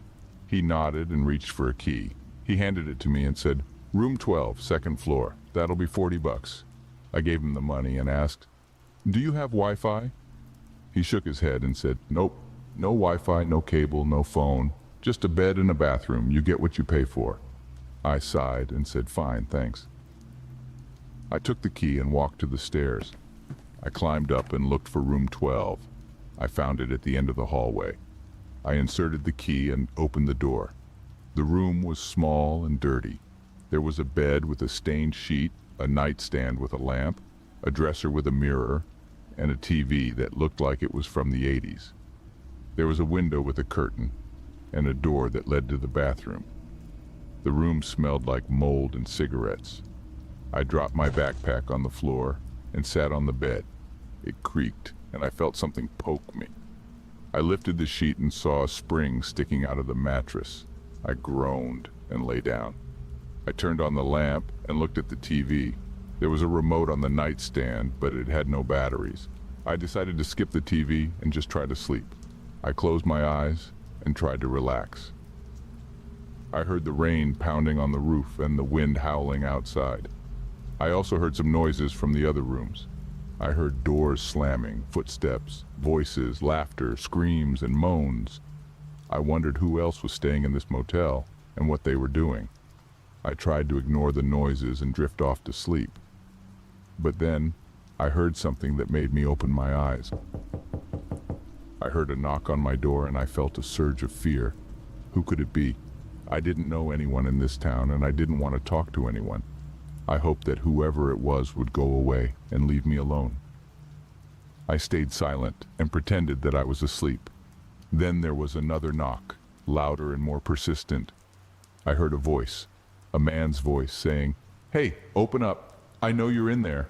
I saw you check in. Come on, let me in. I just want to talk." I recognized the voice.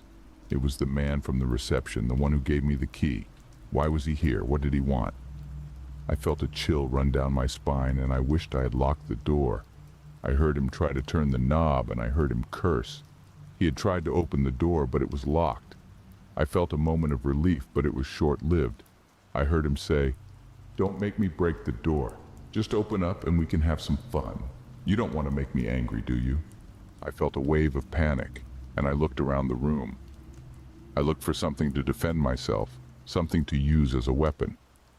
I saw nothing but a lamp, a remote, and a spring. I grabbed the lamp and held it in my hand. It was heavy and it had a cord. Maybe I could use it to hit him, or to strangle him. I heard him kick the door and I heard the wood crack. He was trying to break the door and he was succeeding. I saw the door bend and I saw a gap appear. I saw his eye and his nose and his mouth. He was smiling and he said, "There you are. Don't be shy. I'm coming in." I screamed and I threw the lamp at him. I aimed for his head, but I missed. The lamp hit the wall and shattered. The bulb exploded and the room went dark. I heard him laugh and I heard him say, "Nice try, but you can't stop me. I'm coming in." He kicked the door again and the lock snapped. The door flew open and he stepped inside. He was holding a knife and he said, "Hello, sweetheart. I'm here to make you happy." I saw him coming towards me, holding a knife. I felt a surge of adrenaline and I acted on instinct. I kicked him in the groin and he groaned. He dropped the knife and he bent over. I grabbed the knife and I stabbed him in the chest. He gasped and he fell to the floor. He was bleeding and he was still. I didn't wait to see if he was dead. I ran to the door and I opened it. I looked outside and I saw no one. I ran down the stairs and I ran to the parking lot.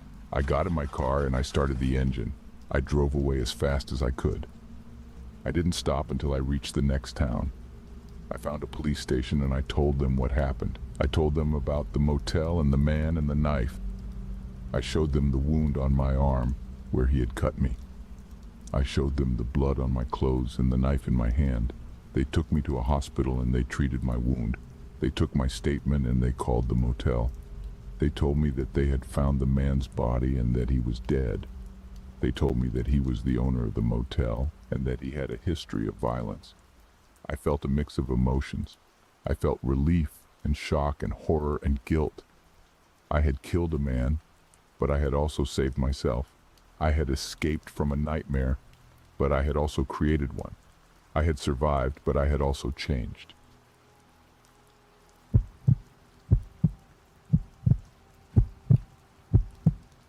I was on a road trip across the country trying to see as many places as I could before I settled down for a new job.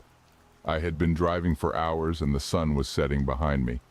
I decided to look for a motel to spend the night and maybe explore the town a bit in the morning. I saw a sign for a motel called the Starlight Inn, and I followed the directions to a small building on the side of the road. It looked old and run down, but I didn't care much. I just wanted a bed and a shower. I parked my car in the lot, which was almost empty, and walked to the reception.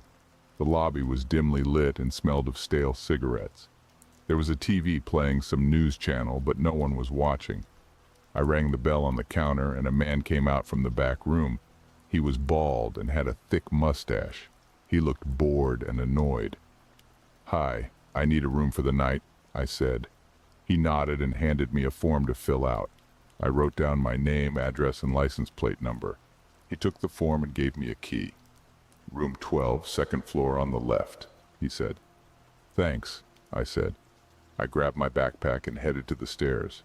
The carpet was stained and worn, and the walls were peeling. I wondered how long this place had been in business, and how it stayed afloat.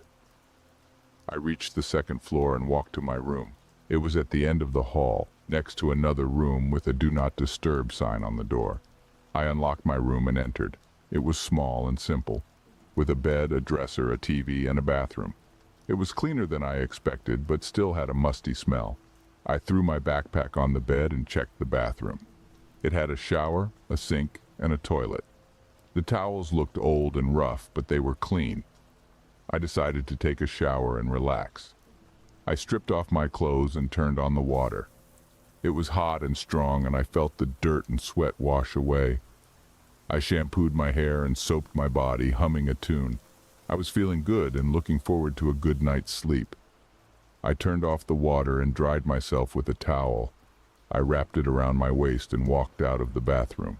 I was about to put on some fresh clothes when I heard a noise from the room next to mine. It was a tapping sound, like someone was knocking on the wall. It was faint, but steady. I wondered who was staying in that room and what they were doing. Maybe they were trying to get my attention, or maybe they were just bored. I ignored it and put on my clothes. The tapping continued, and I started to get annoyed. It was distracting and irritating. I decided to go to the door and ask them to stop. I opened my door and stepped out into the hall. I walked to the door of the room next to mine and knocked. "Hey, can you please stop tapping on the wall?" I asked. There was no answer. The tapping stopped for a moment, then resumed. I knocked again, louder. "Hello? Is anyone there? Can you please stop making that noise?" I asked. Still no answer. The tapping went on. I was getting angry. I tried the doorknob, but it was locked. I banged on the door with my fist. "Hey, open up! I'm trying to sleep here!" I shouted. The tapping stopped. I waited for a response, but there was none. I gave up and went back to my room. I slammed the door and locked it. I was fed up with the rude neighbor. I decided to put on some headphones and listen to some music. Maybe that would drown out the noise and calm me down. I plugged in my headphones and turned on my phone. I scrolled through my playlist and picked a song. I put the headphones on and pressed play. The music filled my ears and I felt better. I lay down on the bed and closed my eyes. I tried to forget about the tapping and the neighbor. I tried to relax and fall asleep. I don't know how long I slept, but I woke up suddenly. I felt a chill in the air and a sense of dread in my chest. I opened my eyes and looked around. The room was dark, except for the faint light from the TV. I reached for my phone, but it was dead. The music had stopped. I took off my headphones and listened. There was silence. No tapping, no noise, nothing. I wondered what time it was and if the neighbor had left. I felt a bit relieved, but also curious. I decided to check the window and see if his car was still there. I got up from the bed and walked to the window. I pulled the curtain and looked outside. The parking lot was empty, except for my car. There was no sign of the neighbor's car or any other car. I wondered where he had gone and when. I wondered if he had checked out or just left. I was about to close the curtain when I saw something that made me gasp. It was a silhouette of a man standing in the corner of my room. He was facing me, but I couldn't see his face. He was wearing a black suit and a red tie. He had a briefcase in one hand and a bloody knife in the other. He was the neighbor. He was in my room. I panicked and screamed. I ran to the door and tried to open it. It was locked. I fumbled with the key, but I dropped it. I looked back at the man and he was still there. He didn't move or speak or smile. He just stood there watching me. He was waiting for me. I was terrified and helpless. I didn't know who he was or what he had done or what he wanted. I only knew that I had to get away from him. I grabbed a chair and threw it at the window. It shattered and I climbed out. I cut myself on the glass, but I didn't care. I jumped to the ground and ran to the reception. I hoped someone was there and could help me. In just a few minutes, the cops showed up and I started telling them about what went down. They threw some questions my way and then they guided me to the ambulance. They checked out my wounds and expertly wrapped them up. They assured me I was lucky and on the road to recovery. The plan was to take me to the hospital first and then to the station. Adding to that, they let me know they had thoroughly searched the motel, and that's when they found the guy. He was still chilling on my bed, not putting up a fight or saying a word. He just grinned and handed over his knife. Oddly enough, his clothes and briefcase had some blood on them. The officers spilled the beans on what was in the briefcase, and it was downright terrifying. Human body parts, all carefully packed and labeled, made up this gruesome collection. Ears, eyes, noses, tongues, fingers, toes, and more, all neatly arranged. The cops explained that these parts matched up with missing persons cases and unsolved murders. The revelation painted the man as a serial killer, going from place to place, killing and collecting body parts. For the next few months, I was in therapy, trying to deal with what had happened. Nightmares, flashbacks, and panic attacks were my constant companions. Sleeping, eating, and socializing became real challenges. I had no friends, no family, no job. I had nothing.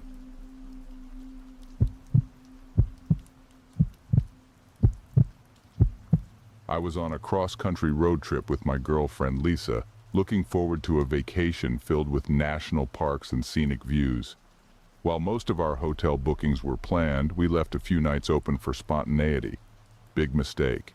We were in rural Nebraska, exhausted and hungry, looking for a motel late at night.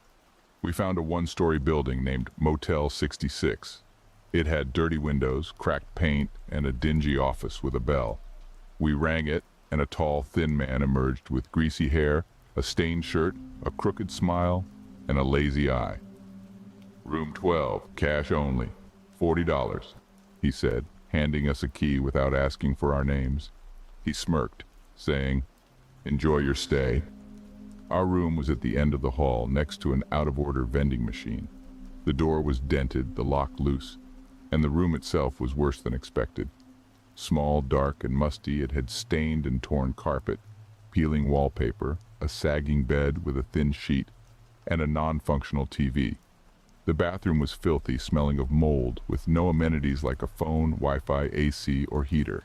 Exhausted, we decided to tough it out for the night, putting our bags on the floor and attempting to sleep through the noises from other rooms and the nearby highway. Another mistake. Around 3 a.m., a loud bang woke me up. It sounded like a slammed door. Lisa still slept beside me. I checked the window, pulling back the curtain to see a man in front of our door, holding a crowbar and a flashlight, wearing a ski mask and gloves, attempting to break in. Fear and adrenaline surged through me. Searching for a weapon, I found none. I ran to the door, locking it and waking Lisa. I whispered, "Someone's trying to break in. We have to get out." No signal, no weapons, and locked inside, we had no escape plan. Waiting for a moment of silence, we opened the door and ran past the man, hoping to reach safety. We reached the office, where the man from earlier sat, smoking casually. He laughed, refusing to help and claiming, "You're on your own, pal." He disappeared into the back, leaving us alone. The man with the crowbar entered the office, grinning menacingly. He declared, "You can't run from me. You're mine now." Charging at us, we evaded his attacks, but the other guests merely watched in fear and confusion. Desperate, we grabbed a fire extinguisher from the wall. Lisa kicked the man in the groin. I hit him with the extinguisher, and we escaped to our car, driving away without looking back. At the next town's police station, we reported the incident, thankful to be alive. The police promised an investigation, but we never discovered the man's identity, his motive, or anything about the mysterious motel and its indifferent manager. We drove on, haunted by the unsettling night and unanswered questions.